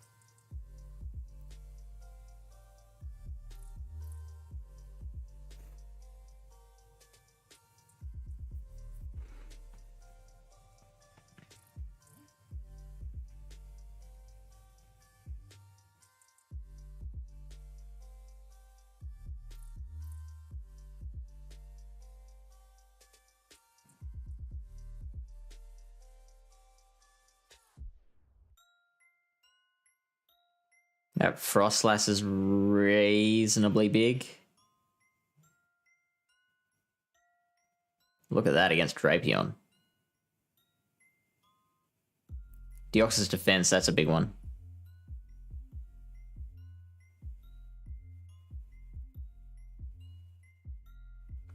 Do I have much against Azu?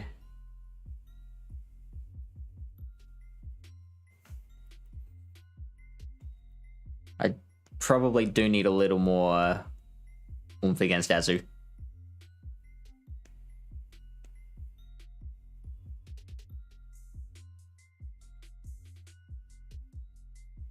So maybe I do run the regular. It's just not as fun though. Nah, this is for regionals. Do you want to jump on and give your opinion? Give your input? I've got regionals coming up on the 21st. That's my regionals. And let me give you the roll.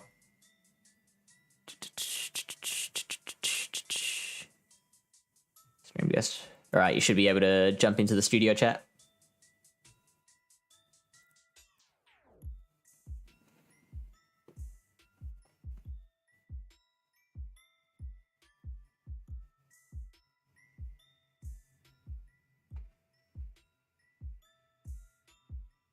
Yo, can you hear me? Yes, hey dude. What's going on? Not much, mate. Just So, agonizing over what- this.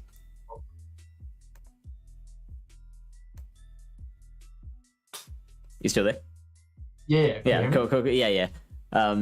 So yeah, do you have any thoughts on what we've covered so far? So, I was actually asking when are regionals over there? So I'm going to Perth next weekend, so the weekend after this. So 21st and 22nd. Okay. So I was actually so that's the team you're going with right there. So Talonflame. Okay. Wow, Cresselia. Actually, I haven't seen too many Cresselias in the past regionals. Yeah, so Logan Rocket helped me build this team, and Okay. he is obviously a big old fan of Cresselia, but Right. Lyle and I were chatting about Araquanid, and I'm actually very, very seriously considering swapping Cresselia for Araquanid. It is very. I think the defense on it is really high, or Yeah. it's really thick from what I saw. I don't think it's out in PvP, PvP poke yet, right? It is, yes. Oh, it is. Oh, yeah. shoot. I So missed it then. let's see. Let me share this screen with you. Screen.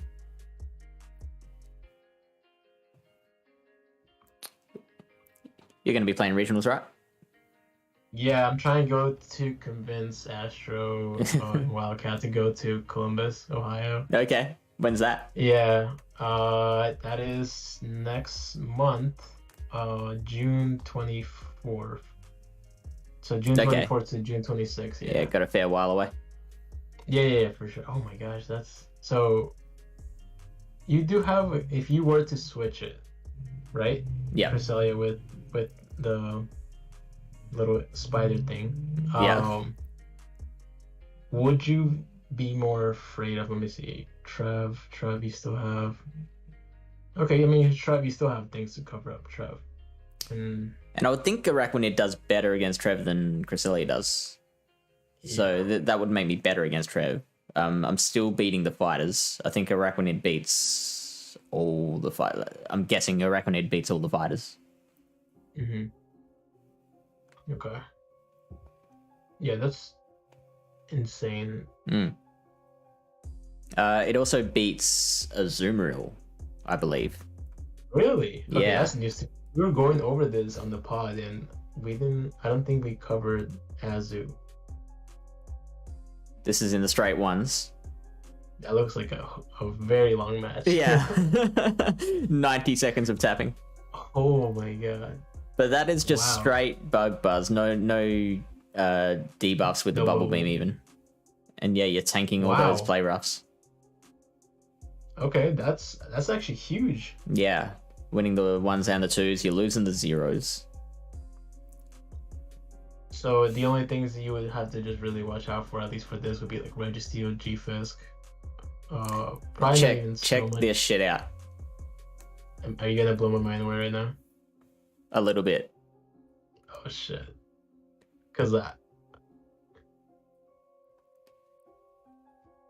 In 105 seconds, you can take G-Fisk down to 2 HP. Wow. Yeah. Okay, so then you're not really worried about. So this thing is gonna. Okay, what are the? No, there's no way they can't. So No way, what? no way they don't ban this Pokemon.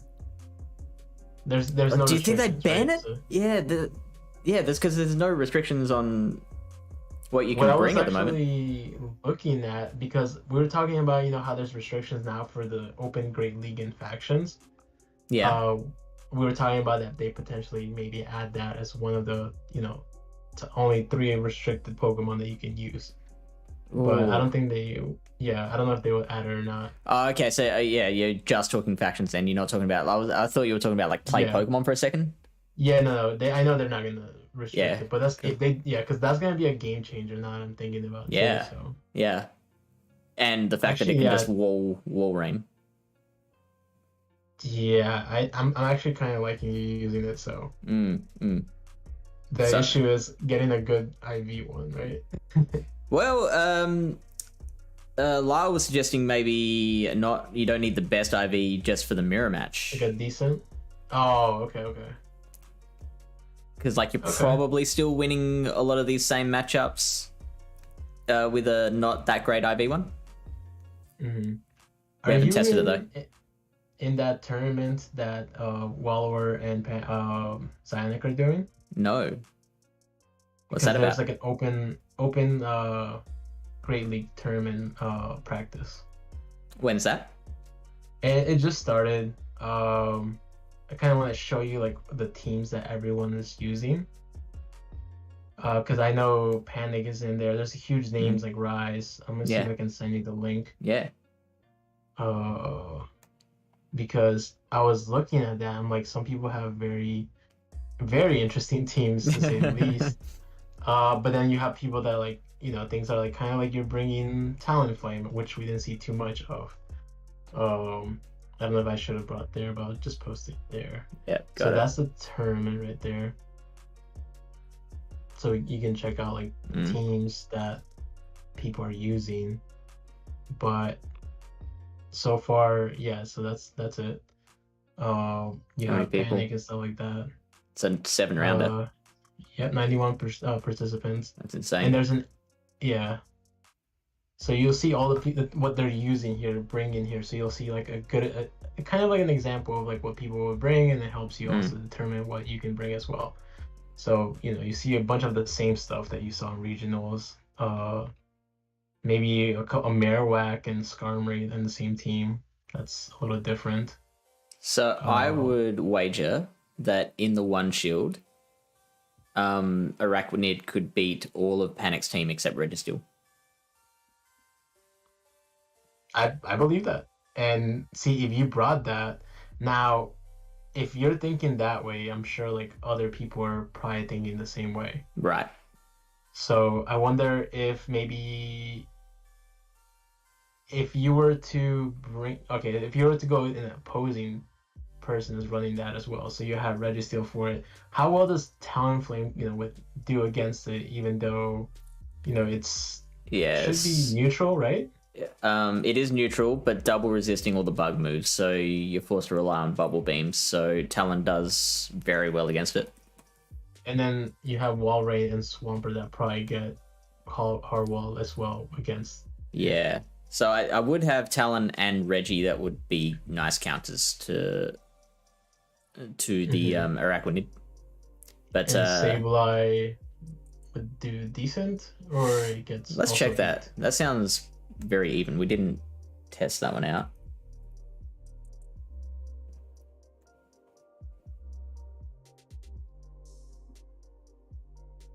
So Araquanid wins that in the one. Okay, that's in the one shields? Yeah, so winning all the Sableye zeros because of Bug Buzz is doing... Oh, Bug Buzz is only 50%. Okay. Return this. Okay. That's interesting. So with energy, I think you can potentially beat it, but yeah, it would be like a kind of like a soft counter, I guess, if you want to call it that. Yeah, very even one. Yeah. So yeah, actually, I mean, you wouldn't be you would still be decent against it, even if someone else was to run it.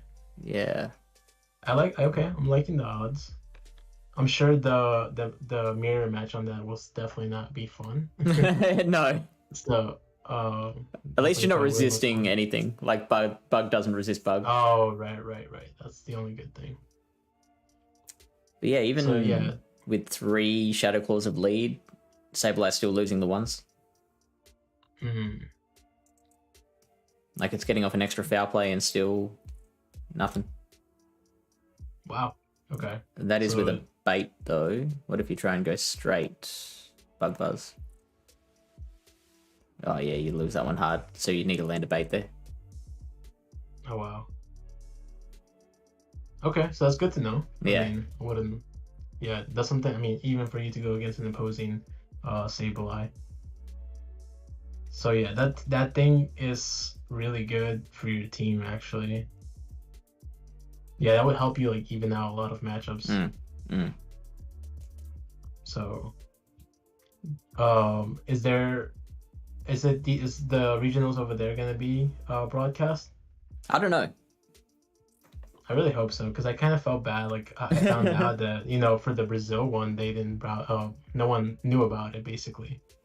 Yeah. Maybe it was broadcast on other channels, like the South American scene is Okay. pretty separate from the North American scene, I feel. Yeah. Because I was hearing that maybe because they didn't have shoutcasters for Brazil Is that right? regionals. That could have been a possible thing, because over here you have so many people that you could ask to shoutcast. Yeah. Versus over there, maybe it's not such a huge thing, so you couldn't really find that many. Yeah, people. maybe. That's what I heard. I'm not 100% sure, but I hope that obviously I feel like you guys definitely have a lot of people too. So. I mean, Australia is quite small. And there's probably 2 people in the country that I could even picture being able to shoutcast that. Wow, just 2? Okay. Yeah. Oh man, I wonder if they would ask people maybe to fly them out there. I mean, kind of like they did with Caleb and right. A few other people like Speedy. Yeah, probably. So could be a thing. I mean, if someone told me "Hey, you want a free trip to Australia?" Sure. Why would you say no? Yeah. What? Awesome. Yeah, sure. Yeah. Whatever. Sure. Yeah, because I definitely want to see you up there on the stage, man. Be rooting for you. Yeah, that'd be amazing, man. Yeah, that's good. Yeah, but team definitely looks solid. I know that a lot of people are gonna go crazy for that little bug water Pokemon. But I still don't know about Shadow versus regular Swamp at this stage. Oh, you're still because I know did Lyle tell you to get the Shadow? Logan told me to get the Shadow. Okay. And Lyle brought up a really good point in that the IVs on my Shadow are so bad that maybe that just cancels out any benefit that I get from. Oh, but then again, the whole point of getting the Shadow is the extra firepower, so I guess I'm just magnifying that. I feel because I know with mine is kind of decent with the IVs. He was convincing me to basically get Shadow Swamper over, I guess, the regular one, also for factions. Mm-hmm. But I always like Shadow Swamper. So my top Pokemons I always like to use Sableye and Swampert. So for that one specifically, the IVs on the Shadow and the regular one are kind of almost even, so it kind of steered my way to the Shadow one. Yeah, so it was kind of that canceled out any sort of thinking you had to do on how much difference the IVs make. Yeah, exactly. So, but yeah, I like the idea that you're bringing Talonflame too, because a lot of people, I feel like it would have definitely flipped a lot of matchups if they had brought that and made a lot of people rethink their strategy. Yeah. Obviously has to watch out for Swampert is so popular. Yeah, I noticed that too. That is starting to become more popular now that people are, potentially it does pretty well against a lot of the meta, Yeah, totally. So, except a few ones, maybe even Walrein. If it hits an Earthquake on Walrein, God, that's gonna hit. It's gonna be a lot. Yeah, we sent out a tweet this morning. Shadow Swampert Earthquake does 95% to a Shadow Walrein. Oh my God. Yeah, that's a lot. Yeah. I also saw that you guys posted something with Registeel versus Nidoqueen as well. Yeah. So we're doing this matchup of the day thing. Oh, nice. I like that. I like the idea that you guys came up with. I actually, when you were posting all this stuff, some of the details of that, I had no idea that's how the matchup would go. Yeah, right. There you go. I'm glad it's helpful. Yeah, for sure. Barba Negra, thank you for the follow. Are you gonna be doing factions for Pallet? At the moment, most people are already in a faction, which is a problem. Right. So we put out a call to see if anyone was interested. How many responses did we get for that? Gotcha. We got some people. Yeah. We got 4 responses to that one. Okay. Like, there'd be plenty of people who would be interested if they weren't already in a faction. Right. Yeah, for sure. We had Mamaclimbs who was interested, but then middle of last season, she got asked to join DeFi's faction. Of course, you're gonna snipe MC 100%. Well, I wouldn't. They definitely sniped her quick. That's good though. I mean, good for her. I don't really know like what rank DeFi's factions is, but that should be good for her. Is good. Everyone's gonna see how well she plays as well. Yeah, totally. Yeah. Well, we played her, but back when I was with the BTW faction, like we played her. We played DeFi's, right? Yeah. But we didn't actually. Mamaclimbs wasn't on the team yet. No. Or was she? No. Okay. Wow, that's crazy. So, damn, a little too late taking her for Pallet, huh? They got there. That's I mean, you snooze, you lose. So. But I mean, their faction is just all girls, right? Yeah, that's right. So yeah, so I feel like you really don't have many options nowadays with them. But there's a lot of people that I'm seeing that are starting to play more PvP. Okay. At least for like Twitch streamers. So as in like factions is getting them into PvP a little more? Not necessarily factions. I guess I'm kind of being a little hopeful that PvP started to grow a little bit more, especially even after regionals, but even before regionals, like I started to see more girls at PvP, even if they're not the best, but everyone doesn't start out as the best. So yeah, of course.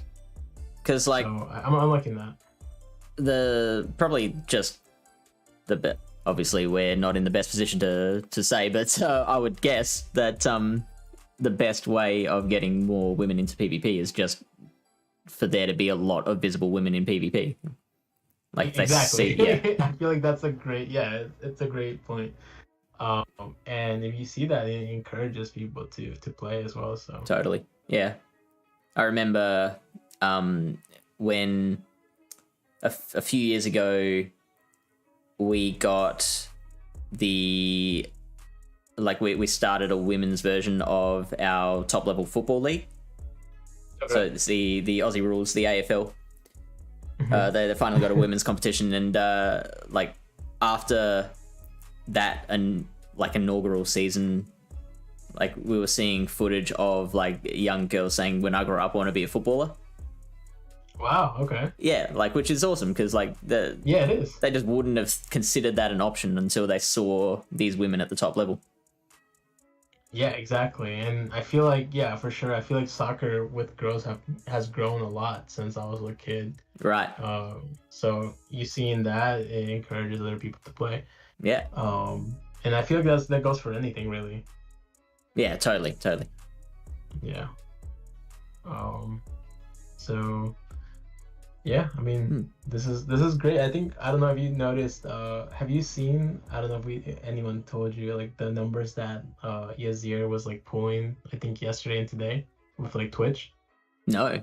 Like the viewers, I think he had like over 1,000 viewers at one point. Snap. Yeah. That's really good. What is going on?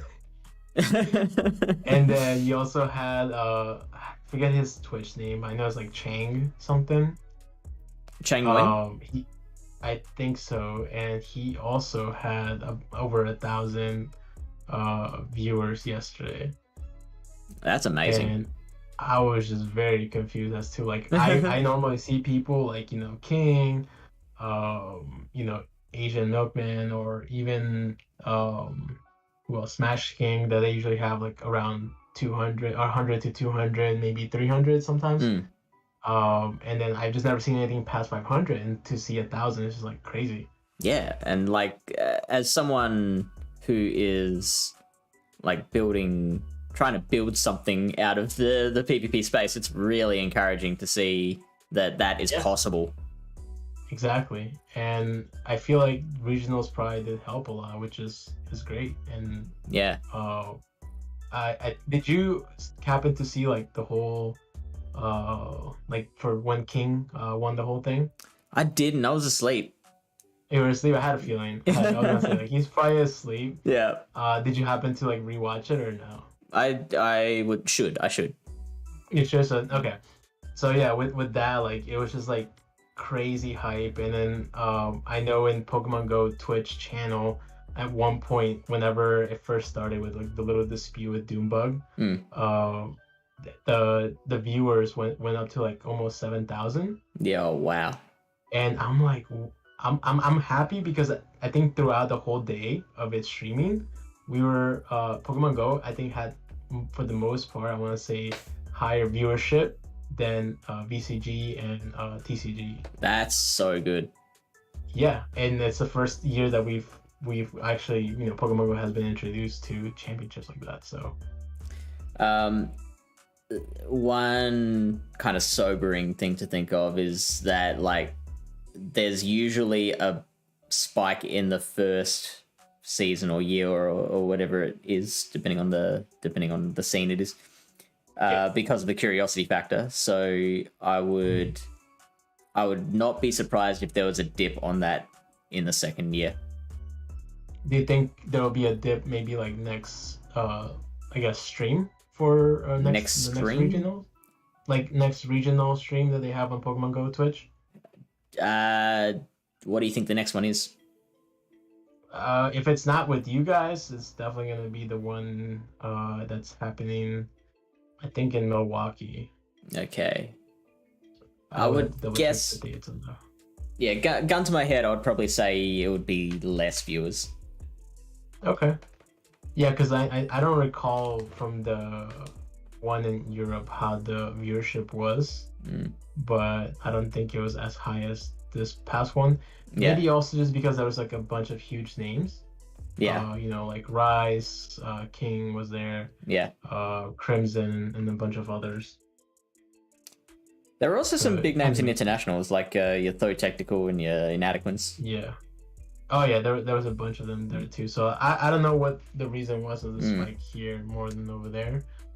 But there still was like I think 2K average in the Europe stream for sure. Yeah, as well. sure. Which I like. Yeah. Oh man, so encouraging. I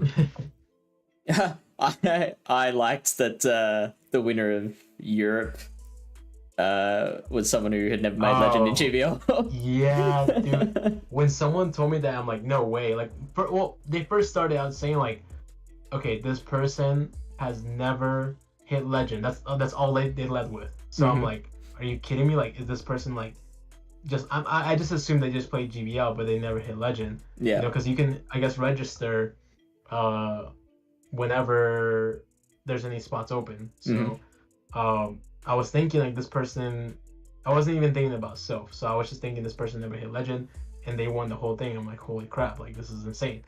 And then once they told me like this person is a high Sylph player, I guess every season, and I'm like, it makes sense. It actually does make sense that this person won in this type of format because they're used to it with Sylph. Yeah, so kind of why I started going back to Sylph and playing more. So like I need to know this format. I get like we've had conversations about Sylph as an organization in the past, and I agree with a lot of what you say about that. I guess it's just the format of Pick 6. I feel just has so many benefits. It does.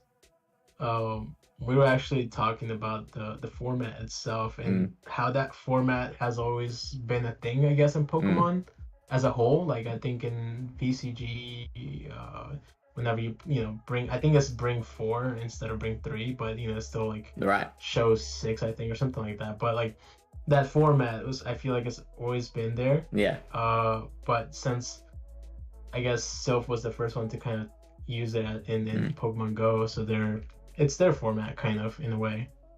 I feel like it will probably feel like their thing less and less as time goes on.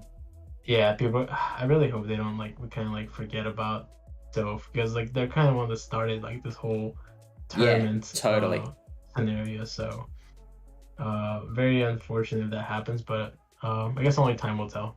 Yeah. No, they were like, yeah. So it was like they were doing that thing for a year before like GBL Yeah. became a thing, Exactly. and like And yeah, dude, yeah, go. that's insane. I was hearing that at the first continental championship for Sylph, there was like GBL product managers, oh not GBL, there was like Pokemon Go product managers there just checking it all out. And like I think Really? it's yeah, I think it's like it was the passion and excitement that Sylph was inspiring in their players that convinced them to make something out of their PvP feature, which ended up being Okay. GBL. Yeah, and then I think they didn't. I think well, Niantic or Pokemon Company, I don't know who was the people that decided to kind of partner up with somebody that does like tournament things that was not Sylph, and this was like a while back, right? Mhm. I don't remember who it was, but we all I guess thought that it would have been Sylph because they're the one that kind of like started this Yeah. whole thing with her. So it kind of a little bit stab in the back in that regards. But again, I mean, you really can't do anything about it. Yeah, totally. But going back to that person winning the whole thing, as a like it just showed like a whole new perspective of things. And Right. now that I'm thinking about it, I don't know if you can, I guess, let me know or something because I don't know if King ever really played Sylph. He did. He was actually like an original beta tester, like when they Oh, wow, were okay. developing the whole format of the Sylph Arena tournaments. He was one of the people like testing out the structure and all that. And he was big Oh. into it for like a little while. Then he quit. Mhm. And when GBL came out, I remember seeing a video that he released that was like, okay, I'm doing GBL for the first time. I'm gonna win. I'm gonna play 75 unique Pokemon, and if I get X number of wins, I'm gonna come back to making content. Oh. And he did so well, like in the first 3 sets that he was, oh no, maybe the first 2 sets. That I think he originally said 15. No, hang on, out of 25 wins. Yeah, he probably said like 15 out of 25, and I'll come back. And then like he swept the first 2 sets, and he raised the bar. He was like, okay, maybe 20 out of 25. Yeah, no, for sure. And that sounds something like that he's done for the longest time. Yeah. But man, like that you really need to watch because like it sets a whole like whole new perspective of like what to expect with regionals. Mm-hmm. Seeing like how well these people know how to do energy management or are able to take a move or catch a move on a Registeel, which it has lock on, and a lot of people don't know how to, count those or determine like when to change or switch for that. And it's just crazy. And there was a lot of like screaming. There was a lot of like holy crap like moments. And King just showed like how like a god tier player that he is, like honestly. And he even said it, I don't know if you saw his tweet, that before going into regionals that he was rusty. Yeah, I did see that.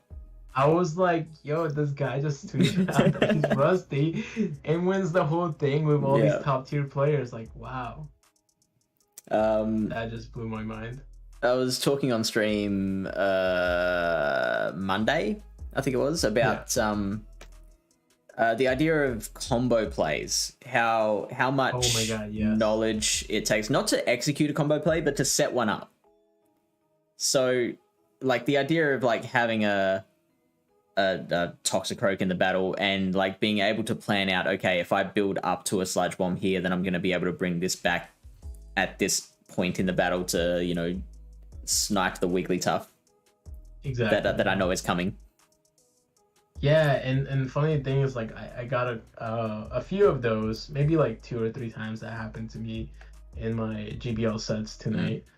where they did that to me. And I mean, it also because like I noticed there's a huge difference, you know, because like I had somebody with me, so I was like talking to them as well, so like listening, reading chat, so I wasn't like, you know, concentrating like how you would be up there on the stage where like that's all you're seeing, it's just your screen and you have no other distractions. So with that, like I feel like it's crazy because the other opponent is also at that level or maybe a little bit better. I would like to believe that it's like at the same level. At least like I feel like I can run up against a lot of good players. But when I have distractions, like I'll definitely like misplay and stuff like that. But in regards to that, I feel like that's something I'm looking forward to, is playing people that are really good. Where do you place yourself in, like, in terms of skill? I feel like I'm not, like, definitely nowhere near like king. Yeah. But I want to say, like, I mean, I don't even know who to compare myself to, but I don't like to say that like I'm really good. I'm also like kind of humble, and I don't like to say that about myself. Yeah. So I would say I'm definitely above average. That's usually my go-to. And but I know that for a fact that there's still a lot I can learn. So that's why I don't call myself like a really good player as well. Sure. What about you? I'm kind of curious. I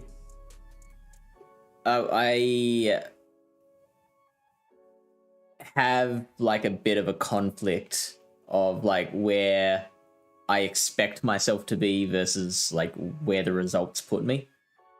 Okay. So like probably the reason I mold so hard when I lose is because like I see my ranking in Silph up at like 300 or whatever, and I'm like, and then I go ahead and lose to several people who are ranked like thousands of spots below me, and I'm like, this shouldn't happen.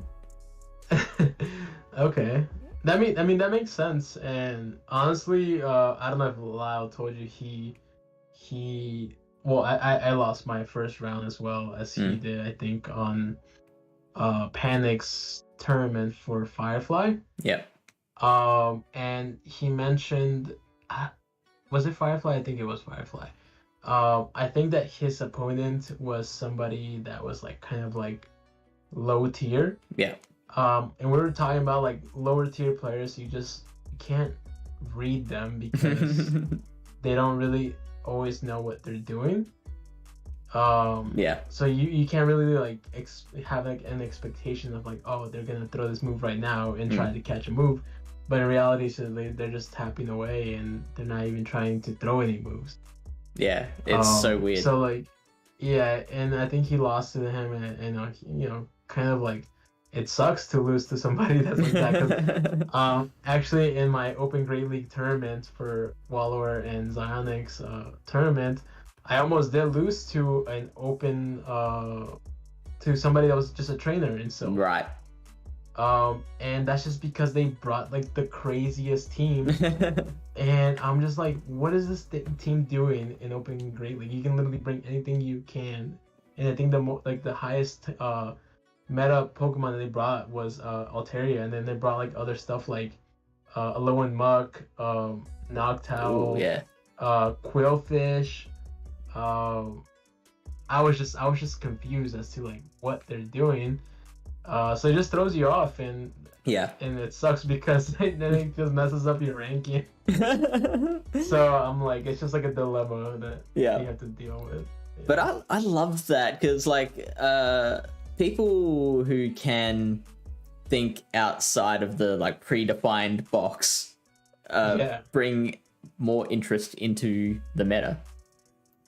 Yeah, for sure, and it just makes you think. Even like one of the players, I think his name was Gandalf the Yellow, I believe.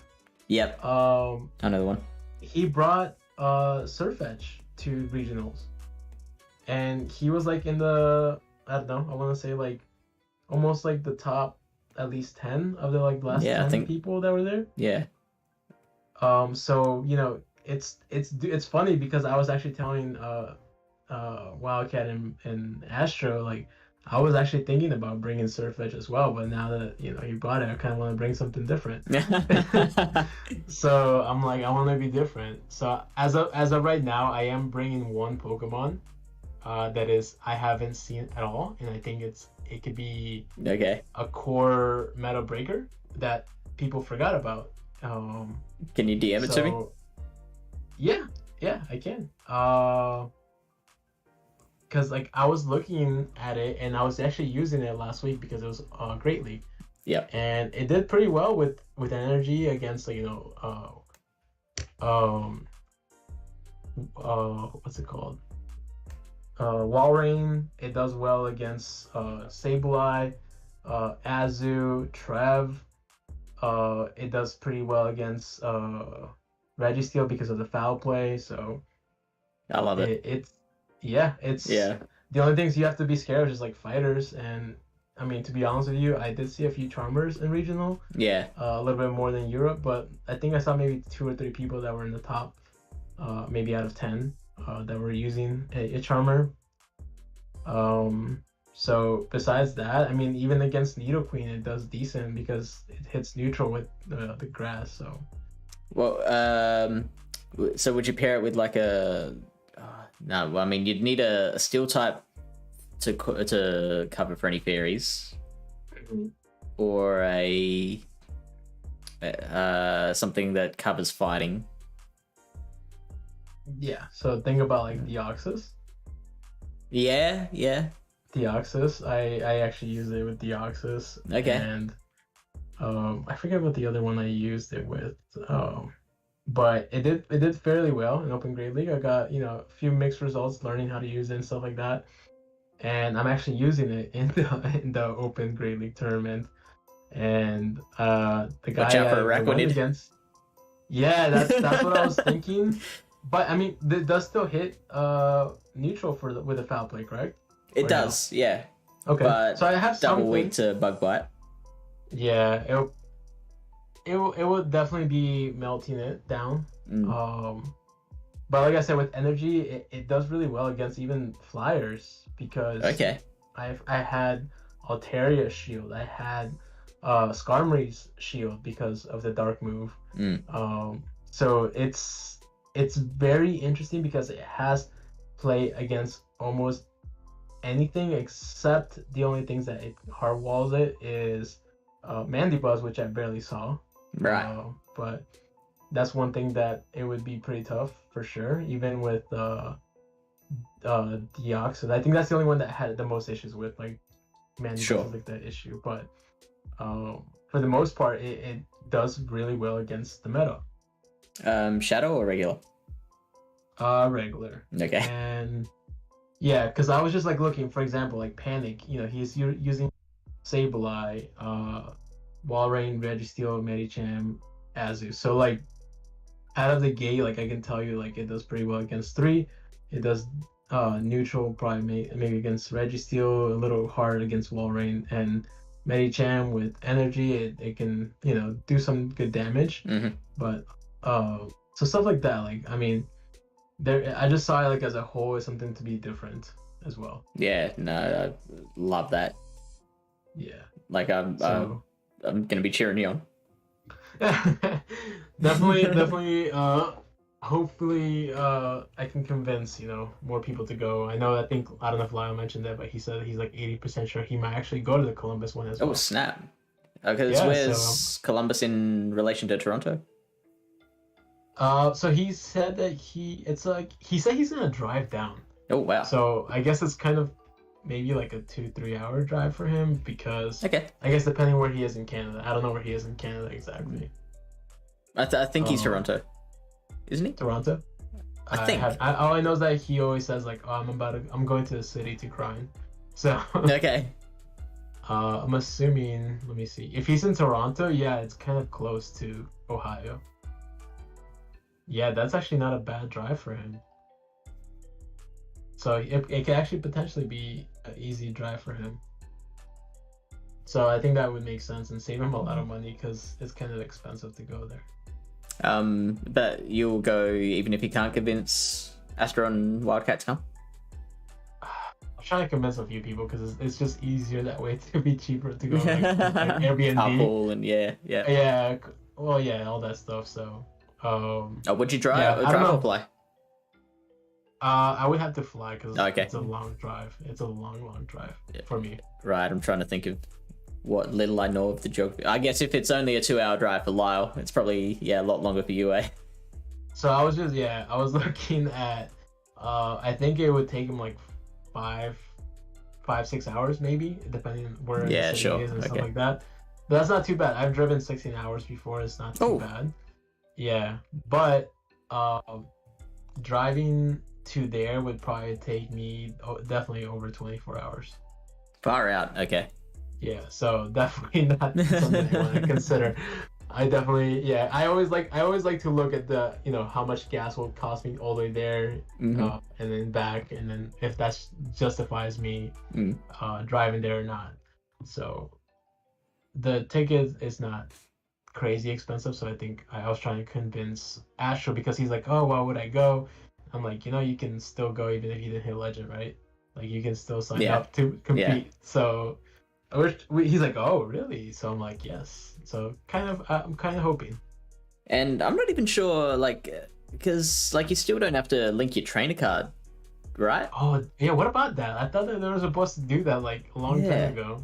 So I think they've just ditched that idea. Yeah, something else they didn't communicate with us, I guess. Let's not tell Wildcat. I know he gets a little feisty with these things. Does he? Like about communication? Yeah, but because it's a thing. Because they said they were trying to get better at that. Yeah, true. So. I mean, but it's a process. Sometimes you do make mistakes. Even when you're trying to get better. 100%. Yeah. I really don't mind. I don't really care too much about it. If they forget, they don't Same, yeah. Gonna go on about my day. But the major exciting thing for me about hitting Legend was that I wouldn't have any issues registering for regionals. That's okay. That was the whole reason why I made such an effort in the last couple of days. Okay, so you specifically did it with the purpose of you knowing that you're gonna go to regionals 100%. Yes. Okay. How far is the location that for regionals from where you are to where it's located? So Perth is. I am going to take these headphones off for a second and demonstrate with this whiteboard here. Wait, no, you have to look at the stream. Yeah, we get a little lesson over here. Okay, just look at the look at the stream on Twitch.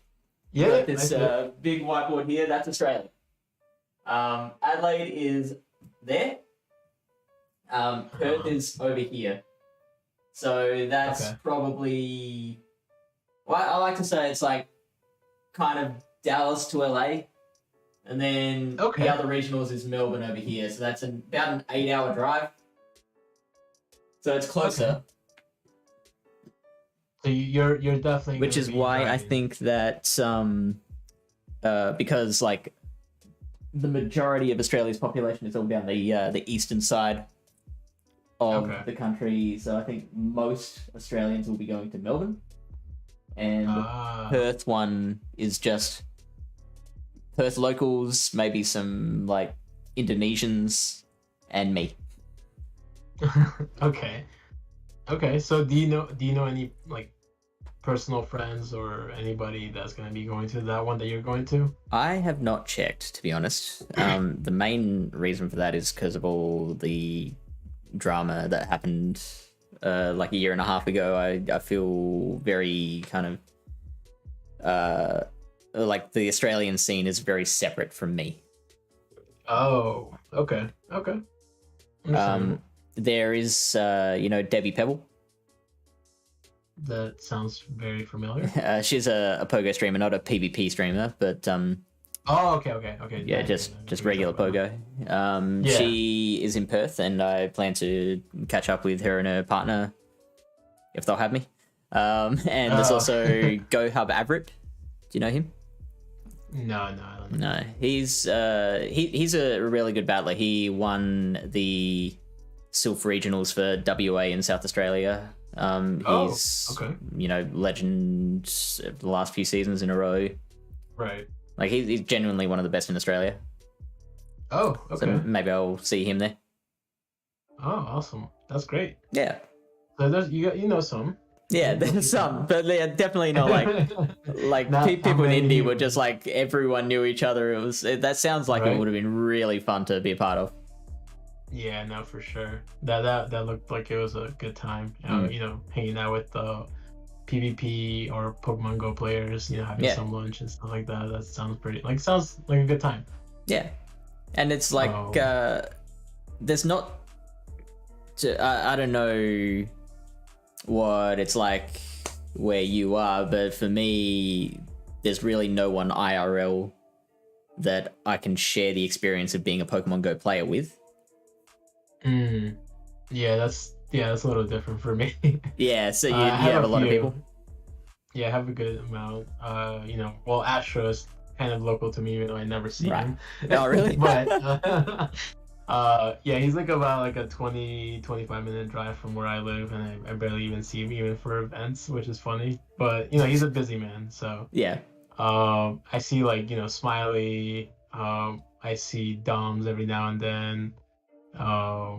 Who else do you know that's probably local? So the guy that I was streaming with today, I also see him. So I have a good amount of people, and we have like a local chat, talk about stuff and meet up to do events and stuff like that. That's really cool. Yeah. How long were you planning to stream for today?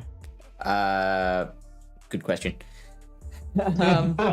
He's like, what? I wasn't sure yet. I almost forgot we were still streaming. Yeah. Probably just cut it off there. I'll stick with the Shadow Swamp for now. I'll get Logan's opinion on the Araquanid.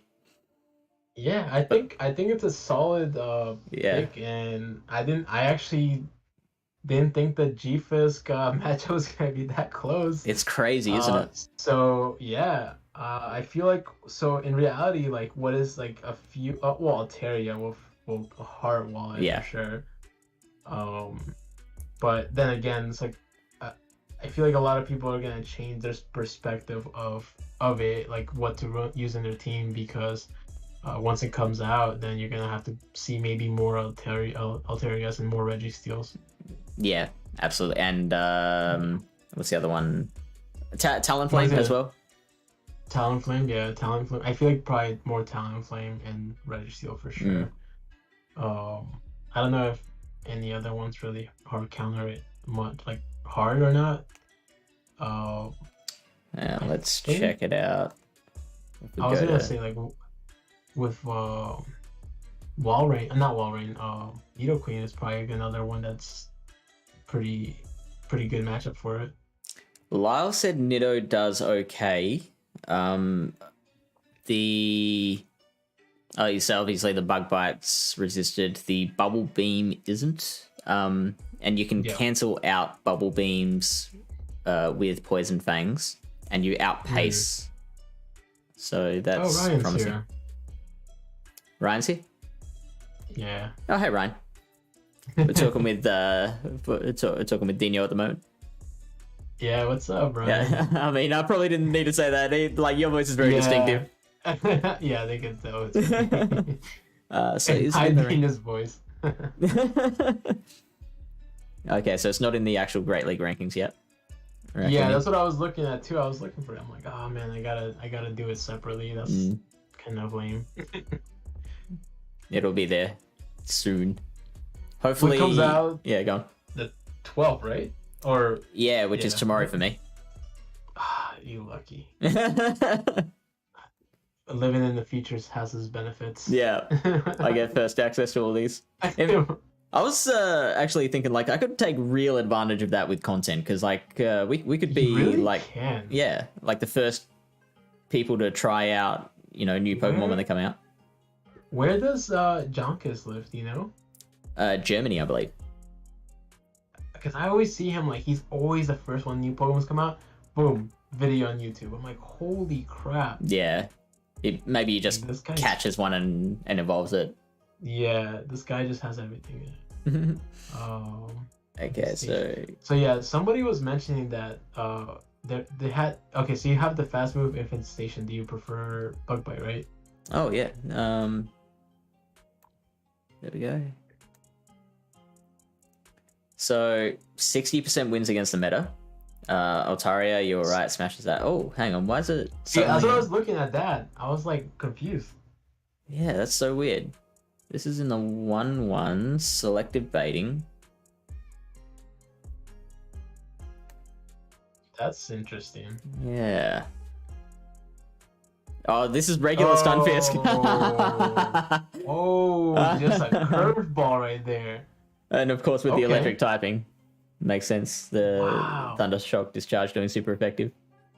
Jeez, yeah. Oh my god. Okay, that makes a lot of sense. now. Okay. And Skarmory makes wow. sense. Licky tongue, maybe a lot more licky tongues, and Yeah. wow. I'm very shocked at some of these. Good shot, Red to Steel. Oh, Basti, of Toxic course. Toxicroak, okay, that's interesting. Yeah, double resisting the bug bite. Yeah. Wiggly. Shadow Queen. Oh, and Lyle was saying you just need a Poison Fang your way through that. You don't need Earth Power. Okay, that makes sense. Well, yeah. Now that I think about it, like it's resisting Earth Power, so yeah, of course you just Poison Yeah, I Fang. was gonna say. You're very polite. Yeah. Yeah. I'm not lying. He would just like go on top of all that for sure. Wigglytuff, Galvantula. Well, so there's a fire Pokemon that beats a water Pokemon. That's good to know. Talonflame also. Oh, Very right. Mandibuzz. Mandibuzz, yeah. Oh, Okay. Mandibuzz probably with energy, hitting it with Bug Buzz would be maybe a flip. I don't Oh know. yeah. All right, let's check it out. Because it would still be hitting in neutral and a stick, so.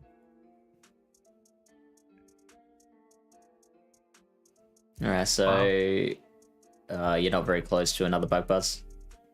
No, not at all.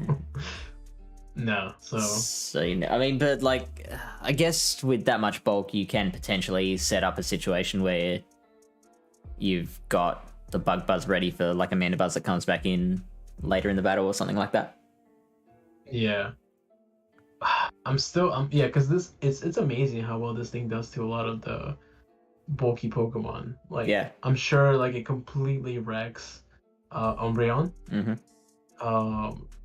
I'm kind of curious. Yeah, it probably would beat Scrafty as well because it's resisting the counter. fighting move. Yeah. Zimmeril, Sylveon, Sableye beats. But was it with you or with Lyle that I was looking at the Sableye matchup? It was with you, wasn't it? Yeah, it was with me. Yeah. Yeah. Obstagoon crushes. It does better against Scrafty than it does against Obstagoon, interestingly. Yeah, probably. Yeah, probably because you get to Night Slashes quicker than Foul Play. Yeah, right. But yeah, it beats that one pretty completely comfortably. wrecks. Wow, yeah. That is a really good Pokemon to bring.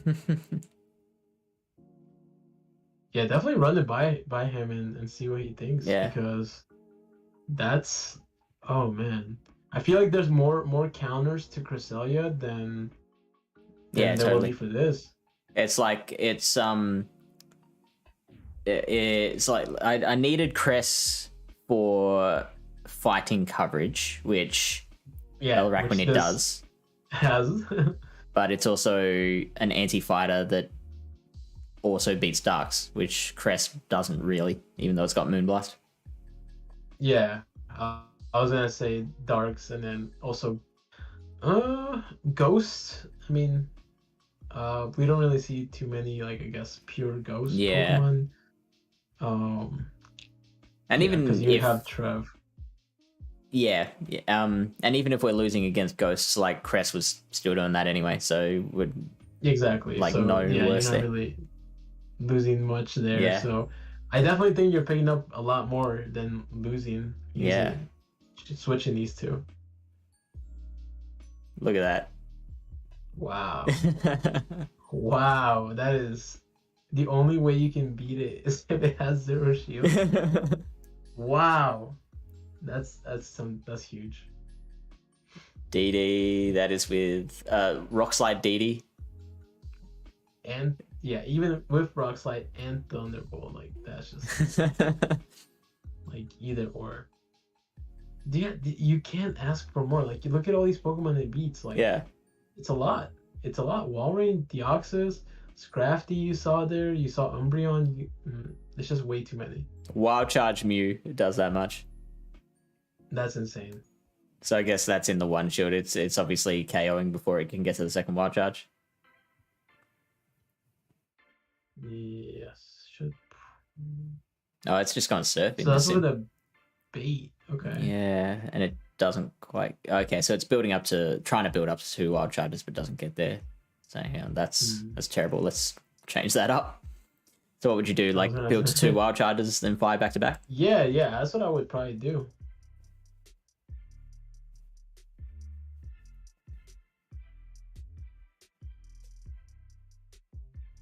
There we go. So that one there.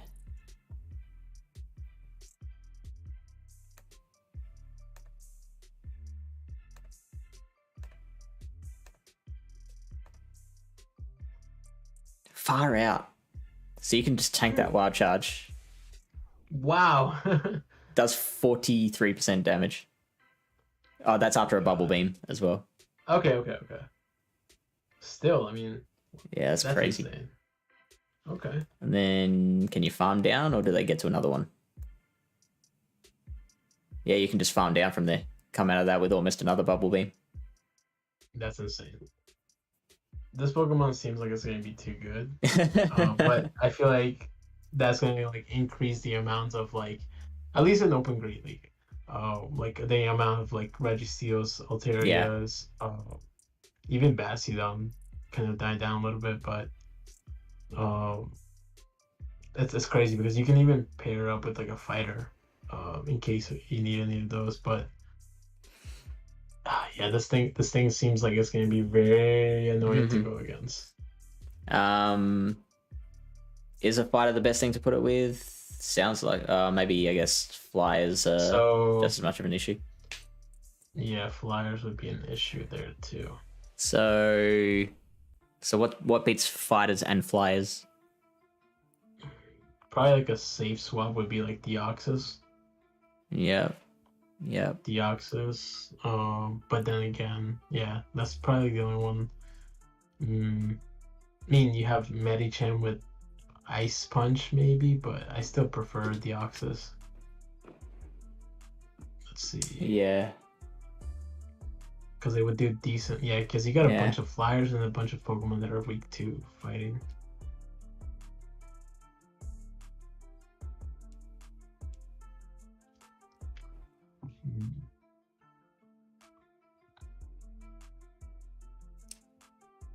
The other one that I think will be just like so broken when it comes out, I think it's Doublade or something. No. There is a Ghost Steel, like a really bulky Ghost Steel. Let me see. Ghost Steel. Aegislash? Is it Aegislash or is it the second form? Doublade? Oh, so it is Doublade. There's those two. And there's like a sword form and a shield form? Or is that Aegislash? Yeah. Yeah, so there is, let me see here. I see 2 forms. One is like kind of like a defensive one, and one is like kind of like without the shield. Yeah, so the one with the shield will be just super bulky. I think like almost as much as Basti. But then it's like it's steel type that also resists fighting. Okay, yeah, so here it says Aegislash has shield form and blade form. Yeah, so the shield forms gonna be high defense and special. Well, this is in the main series game, and Yeah. special defense.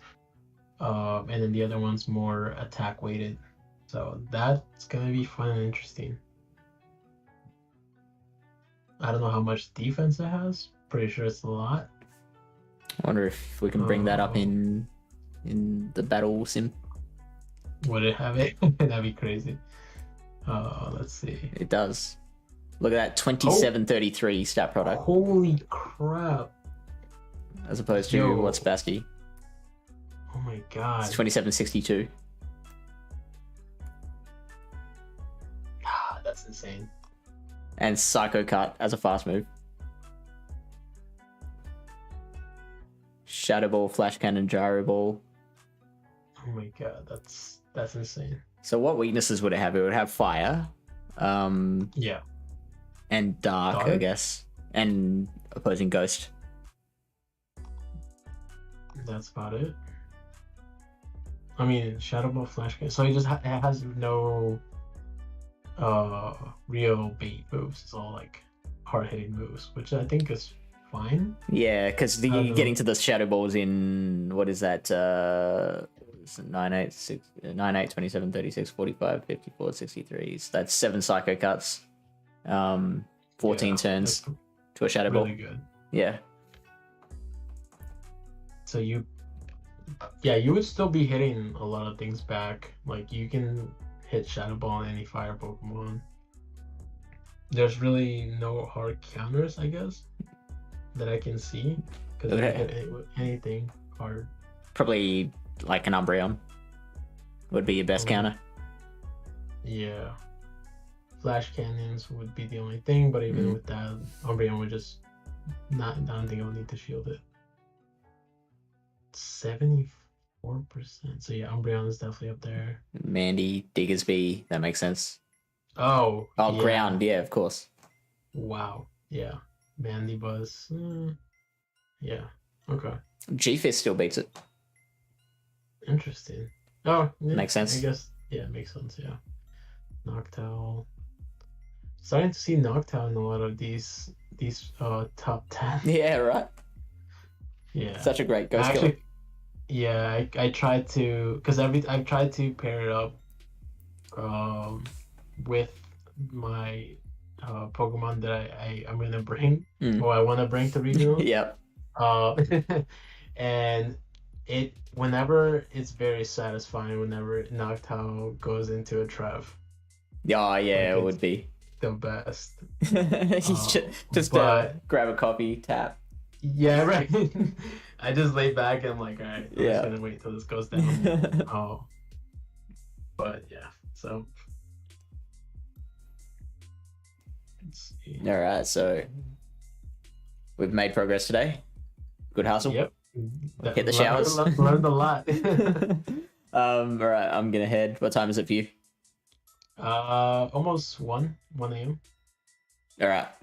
Are you usually up this time? Usually after I stream or we do a podcast recording, yeah. I stay up till like this time, and it's like once I hit this time, I'm like, I'm already up. You know, I'm just gonna watch TV or Just start something else. Yeah. Are you going through any series at the moment? Like TV shows? Yeah. I'm actually looking for some right now currently. Oh, okay. Yeah. I know some people suggested some TV like series shows, but I'm like, I don't like the I guess the previews or what I've heard about it. Okay, I usually try sure. to go for like animes. Yeah. Oh man, I don't typically do anime, so I don't have anything I could suggest.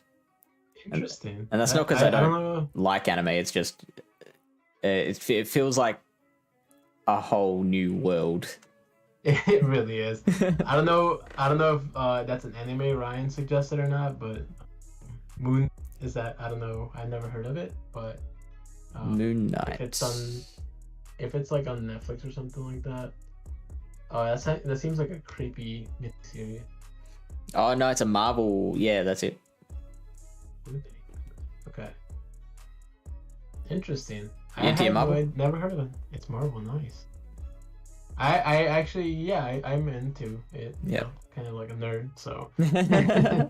So yeah, A plus. Oh, interesting. I had no idea they would have that. Okay, very. I may have to check it out. Did you know Disney owns Marvel now? I did not. That's why I'm very. I'm like, okay, I know that. I'm Yeah. literally learning so many things. All right. Who have we got to raid? We got Murder Liz. We've got K God. We've got HM London, who came to visit us before. We got Katie46. They're the 4 options. We haven't done Liz yet. Yeah, let's do that. All right, let's do it. /raid. This. Bada bing. Waiting for the viewers to come. See you, Ryan. Thanks for joining us. Or good day to you. Okay, that is true.